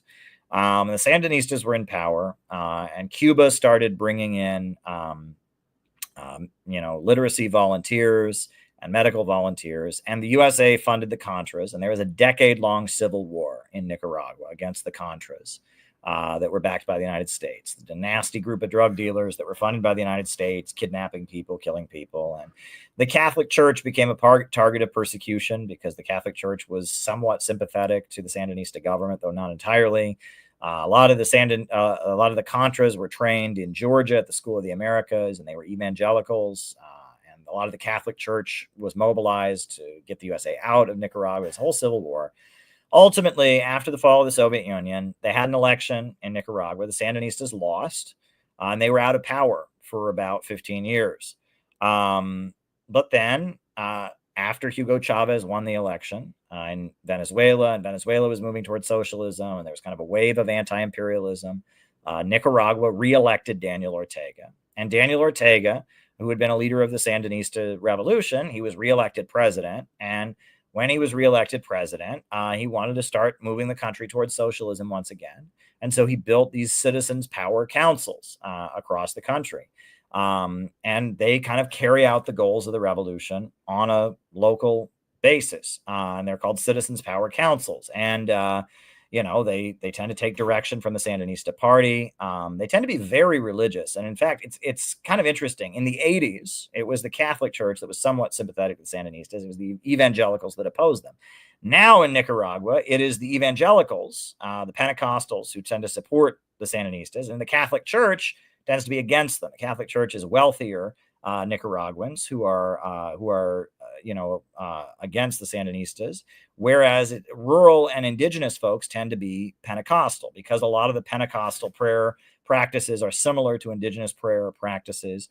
And the mystical, Pentecostals, they tend to have religious experiences, and to get, in the spirit and their praying and all that. That's very similar to what indigenous people have done in their prayer rituals. And there's a lot of different reasons for it. But, it is the Pentecostals and the evangelicals who tend to be sympathetic to the Sandinistas now, whereas the Catholic Church tends to oppose them. Another big factor is that alcoholism is a really big problem in Nicaragua, and the Pentecostal churches tend to say you can't drink. They tend to push not drinking alcohol, whereas the Catholic Church tends to allow drinking alcohol. And so, as kind of a nationalist thing, there's a lot of Nicaraguans who don't drink alcohol, and that goes with the Sandinista goal. They feel alcohol is a scourge on them, et cetera.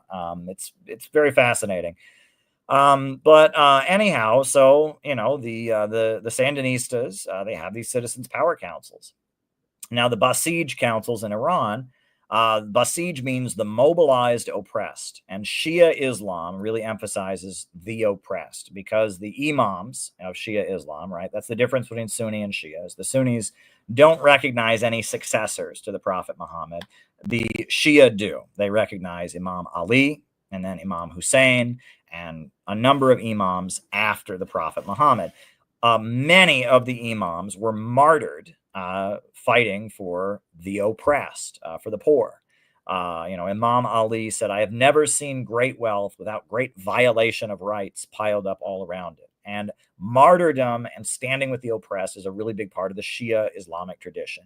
And especially because of Khomeini. Khomeini and his revolution that happened in 1979 was very heavily influenced by communism. And they don't want to admit that, right? Because they view communism as atheistic. But there was a wave of communist-led anti-colonial movements taking place across the world at the time. And Khomeini led a revolution against the Great Satan, which is what he called America, Shaitani Bazorg. And his movement was about standing with the oppressed, and it rejected Marxism, but it also, it also was against Western capitalism. They said, not capitalism, but Islam, war of poverty against wealth, neither East nor West. And after the revolution, they built the Basij, which is the organization of the mobilization of the oppressed, or the mobilized oppressed, and the kafia, right? The kafia or chafi or whatever, that is a symbol of the Palestinian resistance, is also in Iran. It's a symbol of the Basij. The Basij wear kafiyas, and it is just a community organization that exists. Now, in addition to that, they built the Islamic Revolutionary Guards, which are a military organization that is accountable only to the supreme leader, not to the elected government, that enforces and protects the Islamic nature of the state. It doesn't intervene in political affairs, but it's there to protect and enforce the Islamic nature of the state. And that's the Islamic Revolutionary Guard Corps. And so, the Basij councils and the Islamic Revolutionary Guards are these two kind of ideological Shia Muslim organizations that come out of the Islamic Revolution of Iran. Right after the Islamic Revolution of Iran, Iran was invaded by Iraq. The Iraq-Iran War took place. During the Iraq-Iran War, Khomeini called for a construction jihad. And the idea was that while they were being invaded, they were going to build new hospitals, build new power plants. And with the oil money of Iran, at the same time they're fighting off a foreign invasion, they had construction jihad. And the construction jihad involved the Basij councils mobilizing people to go out and build. And it was a lot like Stalin's 5-year plans, right? Where Stalin mobilized people to build, etc. When you go to Iran, in every neighborhood, they have the faces of the martyrs from that neighborhood, people who gave their lives in the fight against, Iraq and in the revolution, etc. There's one particular boy in Iran who's very famous, a young child, who I guess he was in a village somewhere, and he saw tanks from Iraq coming, and he woke up the people in his village to let them know the tanks were coming, and then he strapped explosives to himself, and he ran and laid himself down in front of the tanks and blew up a bunch of Iraqi tanks with explosives he strapped to himself. It's a pretty morbid and dark story, but the idea is he was protecting his village. He was protecting his family from the foreign invaders. And that, a lot of the martyrs that have defended Iran in the revolution, there are stories like that they were, that they were inspired, that they felt that they were defending not just their country and their nation, but also the religious principles and of standing with the oppressed and standing with the downtrodden. The Islamic Revolution of Iran has a particular, it's interesting when the Islamic Revolution of Iran broke out, many people thought it was a global revolution, right? And I guess the Twelver Shia Islam, they believe that the last Imam Mehdi, right, was a boy and he was 12 years old and he disappeared. And they believed he's always on earth and he will reveal himself at the end of time. And there were many people in Iran who believed that Khomeini might have been the Mehdi because he was calling himself Imam Khomeini. And they believed that it might be the end times. They believed that the Islamic Revolution of Iran was the oppressed, the last battle of the oppressed, and that Imam Khomeini represented the last Imam there to bring on, the apocalypse. Now, obviously, he died, and, the end of the world didn't happen, but there was a particularly fanatical martyrdom was really emphasized, and there was a lot of suicide bombings and a lot of people going out and martyring themselves during the early years of the Islamic Revolution. Now, things changed. In the 90s, Iran started pivoting in a pro-US direction because Iraq was the USA's main enemy, and Iraq had invaded them and killed 1 million of them and used chemical weapons against them. And then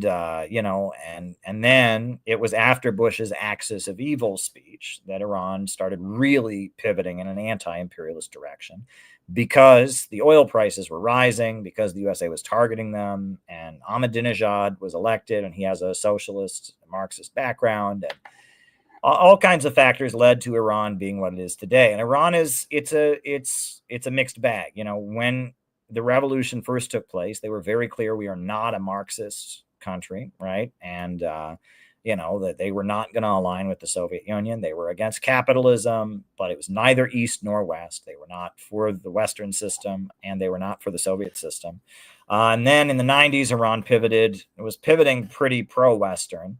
And then, since 2003, 2004, Ahmadinejad and Iran has been pivoting more and more in an anti-imperialist direction. And they have a state-run economy that is, pretty much run by the state, a higher rate of state ownership than China does. They have these community assemblies on a local level, and their economy is fully intertwined with Russia and China, with the BRICS, and it is completely barricaded and locked out of the Western system. So, I get attacked, for saying that Iran is basically a socialist country. They don't call themselves that. And there's been heavy persecution of Marxists because they consider Marxism to be an anti-Islamic ideology. But if you look at the essence of what Iran is, this is a country with a state-run economy led by a state that comes out of an anti-imperialist, anti-colonial revolution. I mean, it's done in the ideology of Shia Islam, but that to me looks like a socialist country. It looks like Gaddafi's Libya. It looks like Cuba. It looks like China. It looks like the Soviet Union, but not in a secular Marxist ideology, in the ideology of Shia Islam. And, there's a huge market sector. There's a lot of inequality in Iran. The gap between the rich and poor is very big. But it's not a profit-centered economy. It's a planned economy, and it's an anti-imperialist economy. And the state that runs the economy is a state that comes out of an anti-colonial revolution. So, what is your criteria? And this is where it gets all crazy. This is why I don't even want to call myself a socialist anymore, right? It's because it's like, whenever I would defend Isabel Dos Santos, right?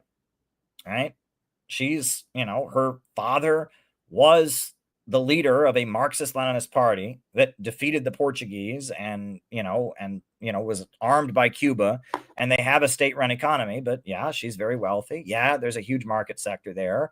Yeah, they say their ideology is social democracy rather than Marxism anymore. So, if I was a Marxist, if I was like still in the communist circles and I was defending Isabel Dos Santos, people would be attacking me like crazy. Oh, she's a billionaire. She said somewhere she doesn't believe in communism. I'm sure she said that somewhere. And, I'm not asking her to believe in communism. I'm asking her to believe that the government of Angola should be making the people of Angola wealthier. And it is.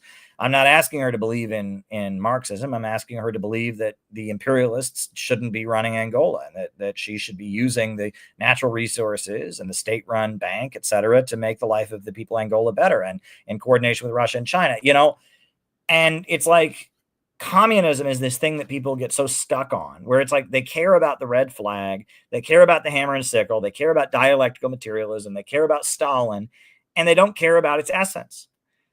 Right. So Isabel Dos Santos, I mean, I've never seen her going around waving hammer and sickle and calling herself a communist, but, she presided over, an economy that was rooted in an anti-colonial revolution, where the state was actively working to improve people's lives, where she was tied in with China and Vietnam and Russia. I mean, so, what more is there to it? It's like the essence stops mattering to people and the words matter to people. Meanwhile, 90% of people in America who call themselves communists don't support Russia, don't support China, don't support any of the forces around the world that are against imperialism. And so, like, what matters to you? Do you care what someone calls themselves? Do you care what their, philosophical understanding of the nature of reality is? Or do you care about what they're actually doing? Isabel Dos Santos is an anti-colonial fighter who's used a state-run economy to improve people's lives. The Islamic Revolution of Iran is an anti-colonial revolution that has created a revolutionary state that is planning out the economy to improve people's lives. I mean, what do you want? I mean, and it's like, well, Iran, yes, they've executed lots of communists during the aftermath of the Islamic Revolution. There was a big crackdown on communists, and they oppose Marxism, but they have a state-run economy, and that state-run economy comes out of an anti-colonial revolution. That is my understanding of what socialism is, right? Socialism, as I understand it, right, is that fighting against the imperialists by having a planned economy to raise up the productive forces. And if your understanding of socialism is something else, I mean, if you think socialism is what I learned in school, which is everyone gets paid equally, well, I guess it's not socialism, but that's never existed anywhere, right? If your understanding of what socialism is the Soviet system, well, that's never coming back. I hate to break it to you. That doesn't exist anywhere in the world, and it's never coming back. Cuba doesn't do that. North Korea doesn't do that. The market sector is what all the Marxist-Leninist governments do now. So, I mean, it's up to you, I guess. You can decide what socialism means for you. But if socialism to you means what it meant for Stalin, which is we've had a revolution, we have an anti-imperialist government, and we're using that anti-imperialist government to have 5-year plans to raise our country up. If socialism for you is what it meant to Deng Xiaoping, which is that, we have a planned economy to increase productive forces. If socialism for you is what it means to Fidel Castro, it meant to Gaddafi, what it meant to Kwame Nkrumah is that we have a state that is rooted in the struggle against imperialism, that drives out the imperialists, and we plan the economy for ourselves. I mean, Iran fits that definition, right? And this is where it gets all messy. And the problem is nobody ever listens to me. None of these people who attack me for saying this ever listen to what I say, right? When you're arguing about whether a country is socialist or not, you're arguing about what a word means, all right? And I don't think people are all equal in Iran. And I've had people ridicule me. Does he not know that they have currency in Iran? All the communist governments that ever existed had currency. I know they have currency in Iran. I've been there, right? That's not what this means to me. I mean, I think Iran is socialist in the same way China is, right? And you probably don't think, you probably don't think China is socialist. You probably think China is capitalist because there's billionaires there. Well, of course, then you don't think Iran is socialist. Like, my understanding and I'm at the point I call this innovationism. I don't care what you call it, right? And I don't want to use the word socialism and communism, because what socialism and communism means to people is totally different than what it is in China. And in many places in the world where they're adopting this system, it's not that. right? They don't call it that, right? I mean, in Iran, they don't call it that. They say it's not capitalism, but Islam. It's the Islamic system. Okay. Ibrahim Traore, he apparently was the leader of a Marxist student club. He studies Marxism. He's quoted Marx before, but he doesn't say I'm building socialism or communism in Burkina Faso. I don't care what he calls it. He's doing good shit. It looks like socialism to me, but he doesn't call it that. Fine. Bolivarianism, I guess they call it Bolivarian socialism, right? But, this, and the other thing is that, the reason that the big point that the Bolsheviks made was that the Labor Party in Britain called itself a socialist party, but it supported World War I. And so they can call themselves socialists, doesn't give a damn. And the Labor Party in Britain was for colonizing Egypt, and the Egyptian merchants and capitalists were opposed. They supported the Egyptian merchants. And they say, well, Caleb, the Labor Party are socialists and the Bolsheviks are socialists also. No, they're against imperialism. And the Labor Party supported the imperialism. The Egyptian merchants were capitalists, but they were against the imperialists. That's what it's about, right? That Leninism in its essence is about opposing imperialism, and that to really oppose the imperialists, you need to have a planned economy, right? You can't oppose the imperialists with free markets. You need to have a planned economy to build up an economy that's not under the domination of the imperialists. You need to have a popular state. You need a government of action that fights for working families. You need a strong state to break the power of the big monopolies. And, people who don't agree with me about these definitions, yeah, if you think communism is the Soviet system, Iran is not that, right? If you think communism is believing in the Marxist-Leninist ideology, Iran is not that. If you want to argue with me about whether or not these countries are socialist, you need to talk to me first about what the word means. All right. And I'm telling you what the word means to me. And there's a reason I don't even want to call myself a socialist and a communist, because it doesn't mean that to most people. My understanding of what this term means and what it means in the Marxist-Leninist countries of the world today, like Vietnam, like North Korea, like Cuba, like China, what it means to them and what it means to 95, 99% of Americans is different, right? So I wrote the book To the Marxists about this point. But anyway, the last thing on Mike's question, because we still got the super chats to answer, was about the unemployment councils in the United States. The story of Mr. Grossip from the book Labor's Untold Story that I've read on these streams many times about the unemployment councils and how they rescued a guy who was being evicted from his home. The unemployment councils that organized the hunger marches, that were involved in neighborhood struggles demanding economic relief. That's one of the greatest things the Communist Party of the United States ever did. And it was massive that during the Great Depression, many people were hungry and unemployed, and the Communist Party organized them to go and fight for their rights at city council meetings, did amazing work.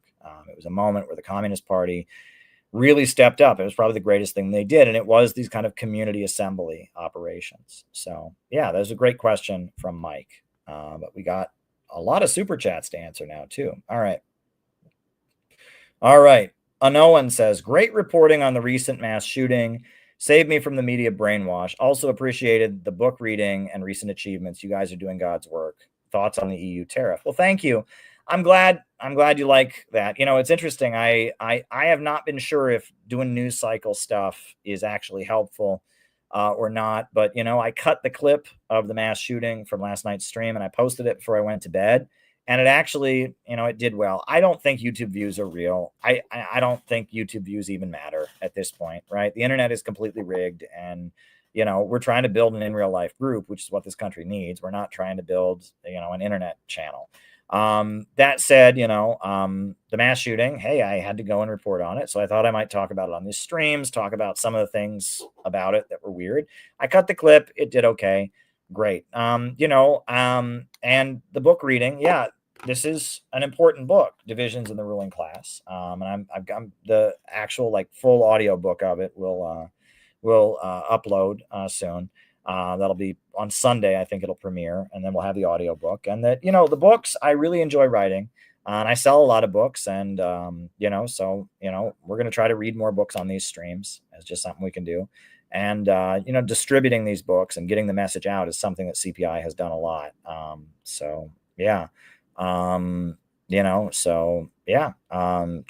Thank you. As far as Trump's tariffs, look, Trump doesn't know what he's doing with regard to Russia. He's completely confused. And Zelensky is possibly going to be out of power soon. And France just held a meeting with Saudi Arabia to discuss, calling for a Palestinian state. And Trump doesn't know what he's doing. And at some point, Trump is going to have to, he's got this deadline with Russia, and that there's tension between the NATO countries and Trump. But Trump also doesn't quite know what he's going to do about Russia. He's going to have to take a move pretty soon, right? He's going to have to clarify, is he going to end this Ukraine war or not, right? He's trying to end it. He would like to end it in a way that he can look good. And that's what, the Russia files being released. I hope Tulsi gave him the ability to do that. But honestly, I don't know what's going to happen, but I can assure you this EU tariff is related to Trump negotiating with the European countries about how the Ukraine war possibly ends or doesn't end. And he can just change the deadline again. It's again, there's the Trump administration is very confused about what it wants to do. It doesn't know what it's doing, and it's going to have to figure things out pretty quick because the midterms are coming up, and it looks pretty bad for the Republicans in the midterms because people voted for Trump expecting one thing and they got something else. And, Trump has to deliver something, and right now Trump's approval ratings are very, very low. There's some people that really love alligator Alcatraz, but other than that, Trump is really not making people happy. The Trump administration they are not looking good for the midterms. So Trump is going to have to somehow win the public back to supporting him. So we'll see what that looks like. There we go. Now, thoughts on the new Sri Lankan president.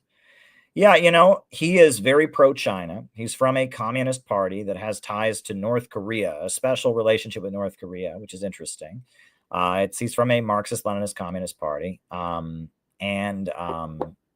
Yes, the midterms are next year. Yes, Kinkle, they are next year. They got a year. But he's from a Marxist-Leninist party, and he's pro-China. And, Sri Lanka has really suffered as a result of BlackRock and as a result of a lot of the policies that have been pushed on Sri Lanka. And he's pro-China, and the Chinese president has really played him up. But people are waiting for him to deliver the goods, right? And we'll see. He's talking a lot of good stuff, and there's a lot of good ideas being floated. We got to see him deliver the goods, right? Again, I don't care what people call themselves about what they do. Now, this guy, it appears he's poised to do some very, very good things. He's aligned with China, so we'll see. We will see. It is interesting to see an old school, Stalinist, Marxist-Leninist guy who loves North Korea in office. It's not really surprising, given, communism during the Cold War was such a massive movement.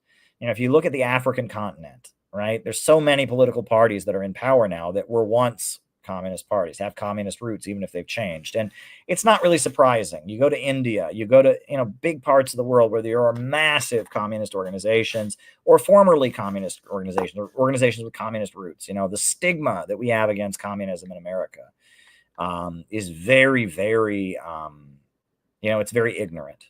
Right. And that's one thing that, in America, we have this hang up that, we think anyone who says socialist is the same as the Soviet Union. And, and around the world, there's not this stigma, right? This idea that, anyone who ever said anything, even the so-called socialists and communists, people like Vosh, right? Even socialists, if you say anything good about Stalin, the Soviet Union, you're the same as a Nazi, people don't think that around the world. The Soviet Union was a major country that had many allies. China is a major country that had many allies. Bangladesh, I had a professor from Bangladesh, and he talked about how when Bangladesh got its independence, the Soviet Union recognized them, and people were running around Bangladesh with hammer sickles. And then China recognized them. People were running around Bangladesh with Mao's little red book. And it was just, this idea that like communism is Satan, communism is the enemy. And also the condescending, you'd have to be an idiot to believe in communism because everybody knows they were all just poor and starving. People don't think that around the world. People generally don't think that around the world. Now, neoliberal economic thought has been widely disseminated by the United States, but most economists in the academic world don't accept it. Most economists are Keynesians to some degree or other. communist economics is still very well alive. Fidel Castro is wildly popular.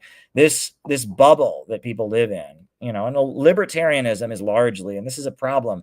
Libertarians, I agree with them more and more because they're pro-growth, and the woke left are not, right? The woke left are like the main danger in many ways. Now that could change because they're pro-Palestine, and we're in a weird moment where the woke left could actually pivot in a good direction. But for a while, it was pretty clear, in Trump's first term and under Biden, the woke left were the main danger. And the woke left don't believe in Marxist economics. And if you do, they call you a Nazi. And they don't believe in economic growth. And they aren't anti-imperialist, and they don't believe in economic growth. Libertarians tend to be anti-imperialist because they're against the U.S. state. And libertarians also believe in economic growth. Now, they crazily think that the free market is what you need, and they don't understand that. And I've argued with libertarians for years, and I used to like seethe with hatred for libertarians. Not anymore, because the left is much more of a danger. And I think a lot of libertarians, if you talk to them, I mean, what frustrates me is a lot of libertarian anti-communism is just it's just typical, run-of-the-mill standard American anti-communism. And it's funny, they'll question everything the government says. They hate government schools, but yet the standard communism failed everywhere because they tried to make everyone exactly equal, and that's against human nature. They just accept that, right? It never occurs to them that that might be a lie too. It's like everything the government says is a lie, except for the foundation of it all, which is that the Western system is the best, right? And libertarians want growth. Who's delivering growth right now? Communist governments, anti-imperialist governments, So anyway, and that's why libertarians, I debated Dave Smith and Spike Cohen, two libertarians, and they freaked out. And Dave Smith actually rage quit because they're not used to dealing with people like me, right? People like me, I'm pro-growth. I'm for a state that oversees growth. And they were used to somebody saying, oh, that's okay, we don't want state socialism. And Spike Cohen was actually kind of amused. He was like, this is interesting. And Dave Smith, I mean, he's so pompous that he has like held a grudge against me ever since. And it's just like, there you go. All right. But anyway. All right. We got more Rumble rants to answer. All right. Penny says Burkina Faso aerobics for social cohesion could be as strong against terrorism. That's interesting. There's a big effort, group exercising. Let's put this video on. I'll just put this video on. This actually looks really cool. I am all for group exercising. I've tried to get us to do that in CPI. We didn't actually do that this time in CPI at the 7-day program, but I'd like us to do that because it's like an exercise where you learn to coordinate with other people. And in anti-imperialist countries, they do this. I mean, when I went to Ecuador, when Rafael Correa was the president, one thing that I saw was that in the morning, all the kids went out and they did like a special, like martial art, a special kind of karate that President Correa promoted. And they were all in their uniforms and all the kids were doing that. And you go to China every day in front of the school, they all exercise together and they stretch together before their school. And actually, Mao's first essay was about the importance of doing that. It was about the importance of physical education. But he wasn't talking about gym class. He was talking about, the group exercising tradition that they do in China, which is actually Confucian. That comes from Confucius, but it's a big thing. And if you go to Cuba, you go to North Korea, group exercising is it's a way to build group cohesion, collectivism. I mean, it's like the military, right? They all are there and they're in their uniform and they're group exercising, it's a great thing to do. And I would like us to do that as CPI more, right? I would like us to do that because it's a thing that builds cohesion, which is what the imperialists don't like. They want us to fear, it's a cookbook. That's what the whole Khrushchevism thing is about. We need to push back against Khrushchevism in any possible way. And one of those ways is to have group exercising. In the past, we've done that at CPI. This year that wouldn't have worked because, we had a lot of logistical concerns that made it very hard to even get done what we planned to get done. But I would like us to do more group exercising. We need to just fight liberalism and Khrushchevism head on. We need to build collective consciousness. That's what CPI exists to do, right? Again, we're not trying to be popular. We're trying to build a cohesive organization that can carry out operations. That's what we're trying to do. But yeah. operating full-time. I gave the instructions. Today, we are launching the activities, of course through this jogging, but also this aerobics session. It must be said that sport is not only about health, it is not only about getting together and chatting, but it is also a factor of social cohesion. You have all seen the atmosphere that has nothing to do with it. You have also all seen the good humor that has emerged through this sport, and that is what we ask of all our employees. So if we are not well, if we have health problems, we cannot fight terrorism. If we are not in a good atmosphere, we cannot fight terrorism. If we are not on good terms with social cohesion and national unity, we will not be able to fight terrorism. This means that sport actually strengthens the tools that will allow us to be even more effective in the fight against terrorism. And I also took the opportunity to say that from now on it will be instituted and that we will periodically hold sports activities together for happiness, health and a good atmosphere within the Ministry of Security.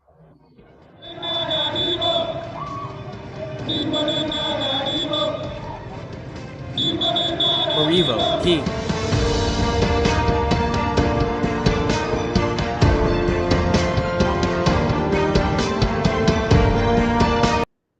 Yeah, that's awesome. That's awesome.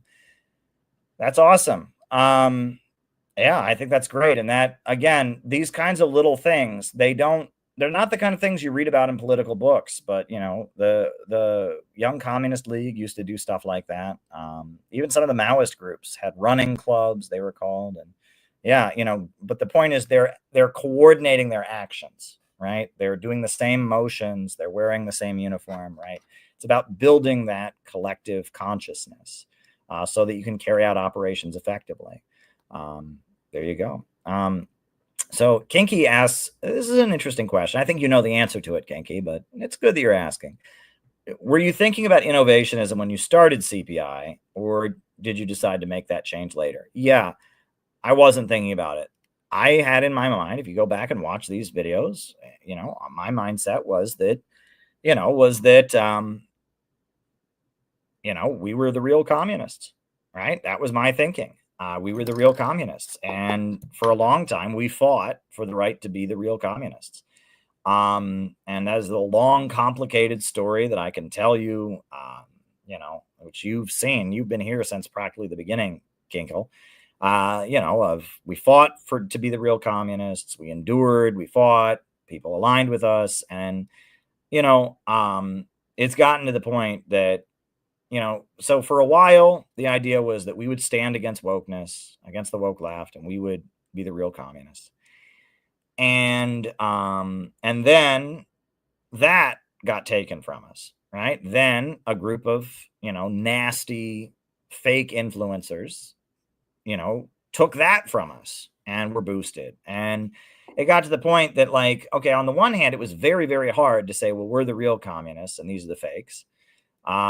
But we at least had that. And now, you know, there's a layer of that that's been created, designed to hurt CPI and designed to manipulate people. And it's gotten to the point that, like, you know, we always said out of the movement to the masses. And we have to really do out of the movement to the masses. And that means not, you know, cheating by trying to own communism. We're not going to own communism, right? I mean, you know, the algorithms, you know, first they boosted BreadTube to own communism, and then they boosted fake BreadTube to own, you know, anti-woke communism, basically. You know, we said out of the movement to the masses. The goal has never been to be the king of an obscure milieu among the American people. The goal was always to get to the masses of American people and build a real anti-imperialist movement. We learned over the course of all kinds of twists and turns that in order to do that, we have to just break with the word communism, because the word communism puts you in a pen with a bunch of people that are obscure, and it builds a barrier from the masses. And for a while, you know, it's funny, for a while, you know, when I was in the Workers' World Party, I was always saying, let's march with red flags. I was always saying, let's march with red flags. Let's wave the hammer and say, well, because nobody was doing that back then.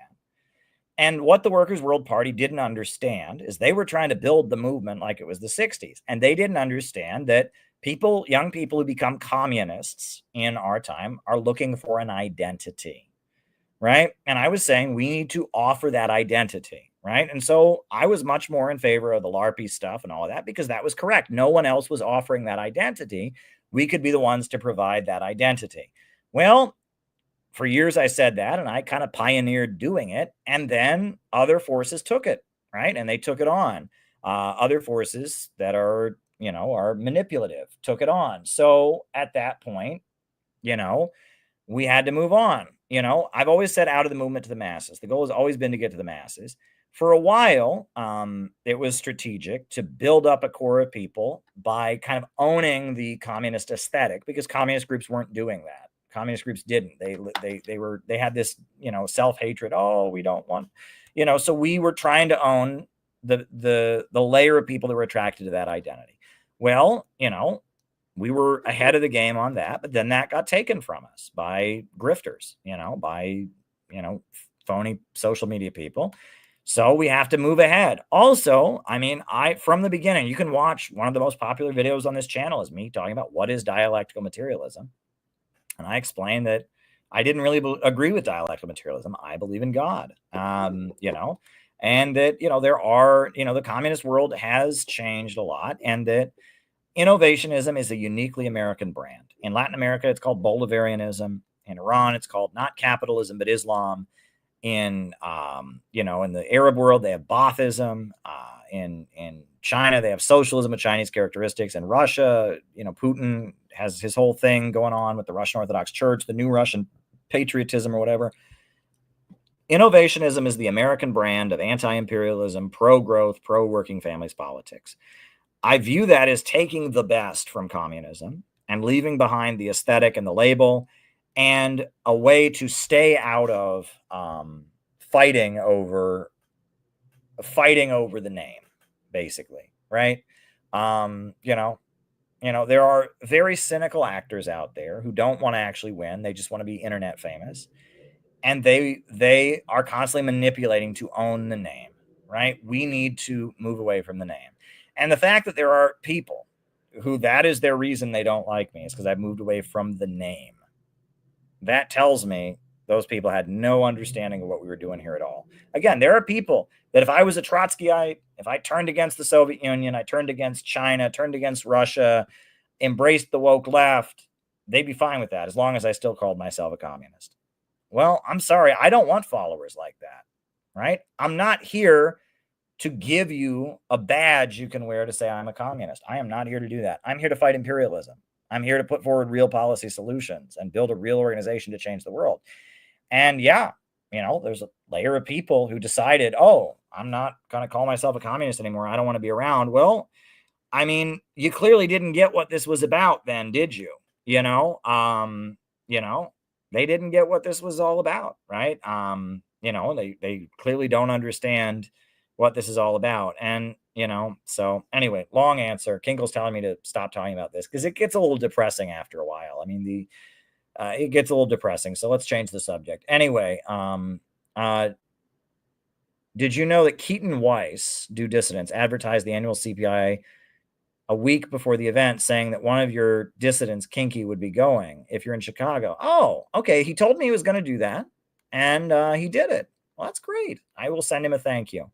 I invited them to the convention. They were unable to attend, but they said they would advertise it, and they did. That's great. And they also advertised that you would be there. Well, that's great. That's great. I will thank them for doing it. That's really awesome. I really think that's great. I think that's awesome. That makes me happy. What should the message be to the young people who are interested in fascist politics or right-wing nationalism? I mean, okay. First of all, I mean, my gut instinct, right? Well, let's talk about, first of all, fascism. What is fascism, right? If you just read on paper what fascism is, sounds pretty good, right? It's a government that, you know, controls the economy to make people better. Obviously, though, if someone's saying I'm a fascist, that generally means, that they're a racist, that they're in favor of, government repression of ethnic minorities. They're, I mean, if you read What is Fascism by Mussolini, it just sounds like socialism. But if generally calling oneself a fascist means that they're a right-wing nationalist of some variety. It means that they are, and so my gut level instinct is to be negative towards such people. The essence of fascism is degrowth economics, right? And I've talked about that. But that said, there's a lot of people that support Trump because of the economic nationalism policies. They want a government, and they do see that the left is a mess, right? So it's complicated. It's complicated. But if someone calls themselves a fascist, generally that means that they are in favor of ethnic bigotry. That means that they're in favor of, I don't know. It means that they are admiring, people who do a certain salute. And there's a level of edgelordism with that I have no interest in dealing with. And I'm not interested in preaching racism or hate. I mean, we just don't do that here. We're critical of the power that the Israel lobby has. And we're certainly, there are ways that the anti-racism of the woke left can be cringe and stupid, but we're not in favor of racism. And if people are going around advocating racism, we want nothing to do with them. If people are going around advocating, certain political parties from Germany in the 1930s, we want nothing to do with those people. We want nothing to do with that. If people are trying to deny that certain historical events happened, we're not going to have anything to do with that. If people are going to, they want to organize people on the basis of being white, we're not going to do anything about that. Like that sphere of people is toxic, stupid, and dangerous, right? And we want nothing to do with that. We're not that. And, so I feel like that's kind of common sense. But are there some people that might be confused and they advocate the economic policies that you'll read in Mussolini or Oswald Mosley's writings? Sure, I might talk to those people. But generally, if someone's using the word fascist to describe themselves, they're some kind of neo-Nazi. And we want nothing to do with that, right? And there may be some confused kids on the internet or something who don't know what it means. Yeah, and there's this too, right? That the left has labeled everyone fascist, and that's the problem. Right? That's the problem is that, the left does Peter Coffin talks about this, the no, but it's good thing. But sometimes we do that too. And it's the J.K. Rowling effect, right? Where, J.K. Rowling just kind of had mild criticism of the trans thing, and they piled onto her. And so then she eventually owned it. And now she went all in, and now she's obsessed with the trans thing and on one side of it. She wasn't originally like that. But if you cancel people and you throw mud at them enough, eventually they just become what you accuse them of, because the only people that'll be nice to them are the people that are that thing, right? And that's called the J.K. Rowling effect. Peter Coffin has written about that eloquently.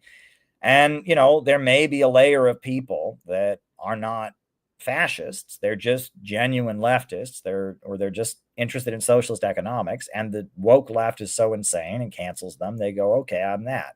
It's kind of like the young narcissists that I've talked about, right? So it's a big mess. We just have to stand for what we stand for. Innovationism gives us the ability to not be any of those things. We're not communists. We're not fascists. We're not, we're not woke. We're innovationists. We can just be our own thing, right? I would like people to judge CPI by what CPI says, by what CPI does, what CPI advocates, not what we sound like. That is one of the things when BreadTube targeted me, I would say something and they would say, well, that sounds kind of like this other thing that's completely unrelated, and it was like, if you said anything remotely populist, well, that sounds kind of like something Hitler said. That sounds kind of like something Trump said. I mean, and it gets stupid. Judge us by what we do. And if by calling ourselves innovationists, right, that is a new brand by which people can do that. There's no innovationist manifesto for people to read. There's no innovationist country that you can look at. I mean, we obviously point to various countries and things we like about them. But at the end of the day, look, we just have to focus on ourselves. If there's anything I've learned, it's just, there's the internet now gives us access to so many people. You don't have to acknowledge any of them, right? You don't. I mean, look, let's focus on ourselves. Who cares, right? If people are part of our universe and they want to build our anti-imperialist movement, let's talk to them. Let's engage with them. Let's try to empower them and embolden them and help them find their creativity, give them the love and connection they need. And if people are against us, screw them. They don't exist, right? We have no, even in the past, I really appreciated Angela McCurdle coming to our convention. That was great.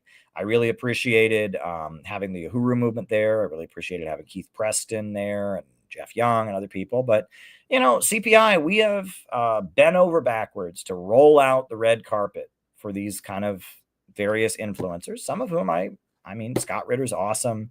Garland Nixon is awesome and all that. But, I would rather people come to the CPI convention to see CPI, and, if those people, if we have big speakers at our events, that's nice, but we shouldn't, we don't need that, right? We should just be CPI, right? We can make ourselves useful when we see moments when there's divisions in the ruling class and stuff, but we should just be CPI. I am done relying on anybody else, asking anyone else to boost us or whatever. I'm done with that, right? Again, I'm done with it. The internet is fake. The internet is rigged. And, I've got a decent position in this life.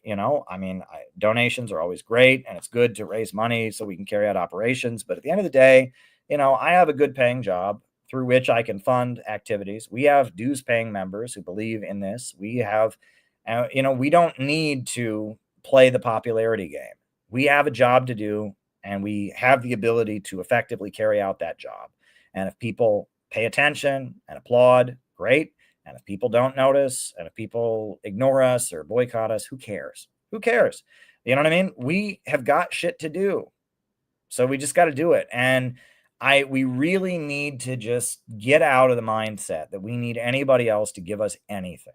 Rage Against the War Machine is a great example. We endorsed it. We supported it. And, if I had really made a fuss about it, I probably could have gotten on the stage. But you know what? I realized that there was already so much drama and someone we really admire named Scott Ritter was pushed out and all that. So what did we do? We set up our own stage. We had our own event that evening. It was awesome. It was tremendous. And we arranged that Scott was not pushed out of the event. He had a reception where people could go hear Scott. And we then had our own event that was awesome. And we met people. I think that's the first time I met Briggy. It's the first time I met a number of people in the audience that are part of us. You know what I mean?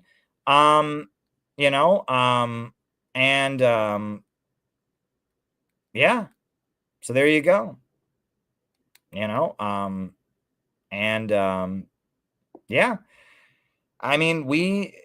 We can build our own thing. We can do our own thing, and we don't need to rely on anybody else. We really don't. And you learn. You go through life and you learn. Innovationism. We learned that in order to really just not get caught up in bullshit, we have to just have our own brand. And we've also learned that we don't need anybody else. Look, we didn't need anybody else to do what we did at the convention this summer. Other people were there and it helped. It was great, but we really don't need them. We can do it ourselves.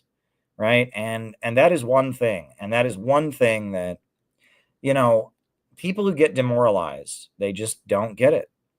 We can do it all by ourselves. We can. We have strength of character. We don't need anybody else. Right. We really don't. Right. We've got enough that we can just do it. We need to just, my new rule, and I've stuck with this, is no chasing after people. All right. No chasing after people. And I'm going to adhere to that even more, right? I'm done with it. I'm really, really done. And that we need to just do what we're set out to do. All right. That was a long, rambly answer. All right. John McPeace. I wish someone would post Jill Stein's greeting to the Uhuru event as a standalone video. It was a good piece. I had a very hard time cutting the Uhuru video of just our intervention because the video was so long and like the iMovie didn't want to, make it smaller. But, it might be something I might be able to do, but we'll see. But anyway, it's hot. It's 1:04 a.m. in New York City, and it's been a long stream. But I'm here. I'm committed, and these streams are important. So thank you all for being here. I'm going to put on the closing music. I've got a lot of videos premiering. You know, we got so many videos from the convention and everything, and I'll probably be streaming tomorrow night. I don't see why I wouldn't be. Maybe if there's another mass shooting, I'll have to go cover it, but I'll be back. So join the Center for Political Innovation, get involved in our activities. You know, one thing, hey, I'll just throw this out there. You know, we did have a lot of costs from the convention. If you want to help us offset those costs, you can go to the CPI website and donate. You know, that would be good. Help us pay our bills because we got a lot of, you know, bills hanging over our head here. Or you can cash at me, Caleb Moppin 22. You know, if you want to help me, pay people back sooner and stuff like that, that would be great. You know, always appreciated to help us out, but we're just going to keep going. Things are going well, and dare to struggle, dare to win. So long live innovationism, and thank you everybody who sent questions and got me talking. And yeah, I'm trying to figure out maybe there's a way I could get it to be cooler in this room because I feel like the heat kind of shoots my energy here. But we'll figure it out. Pretty soon it'll be winter and it'll be cold in here. So whatever, it'll all be all right. New upsurge in the struggle against U.S. imperialism is now emerging throughout the world. Ever since World War II, U.S. imperialism and its followers have been continuously launching wars of aggression. But the people of various countries have been continuously waging revolutionary wars to defeat their aggression. And while the danger of a new world war still exists, and the people of all countries must get prepared, revolution is the main trend in the world today.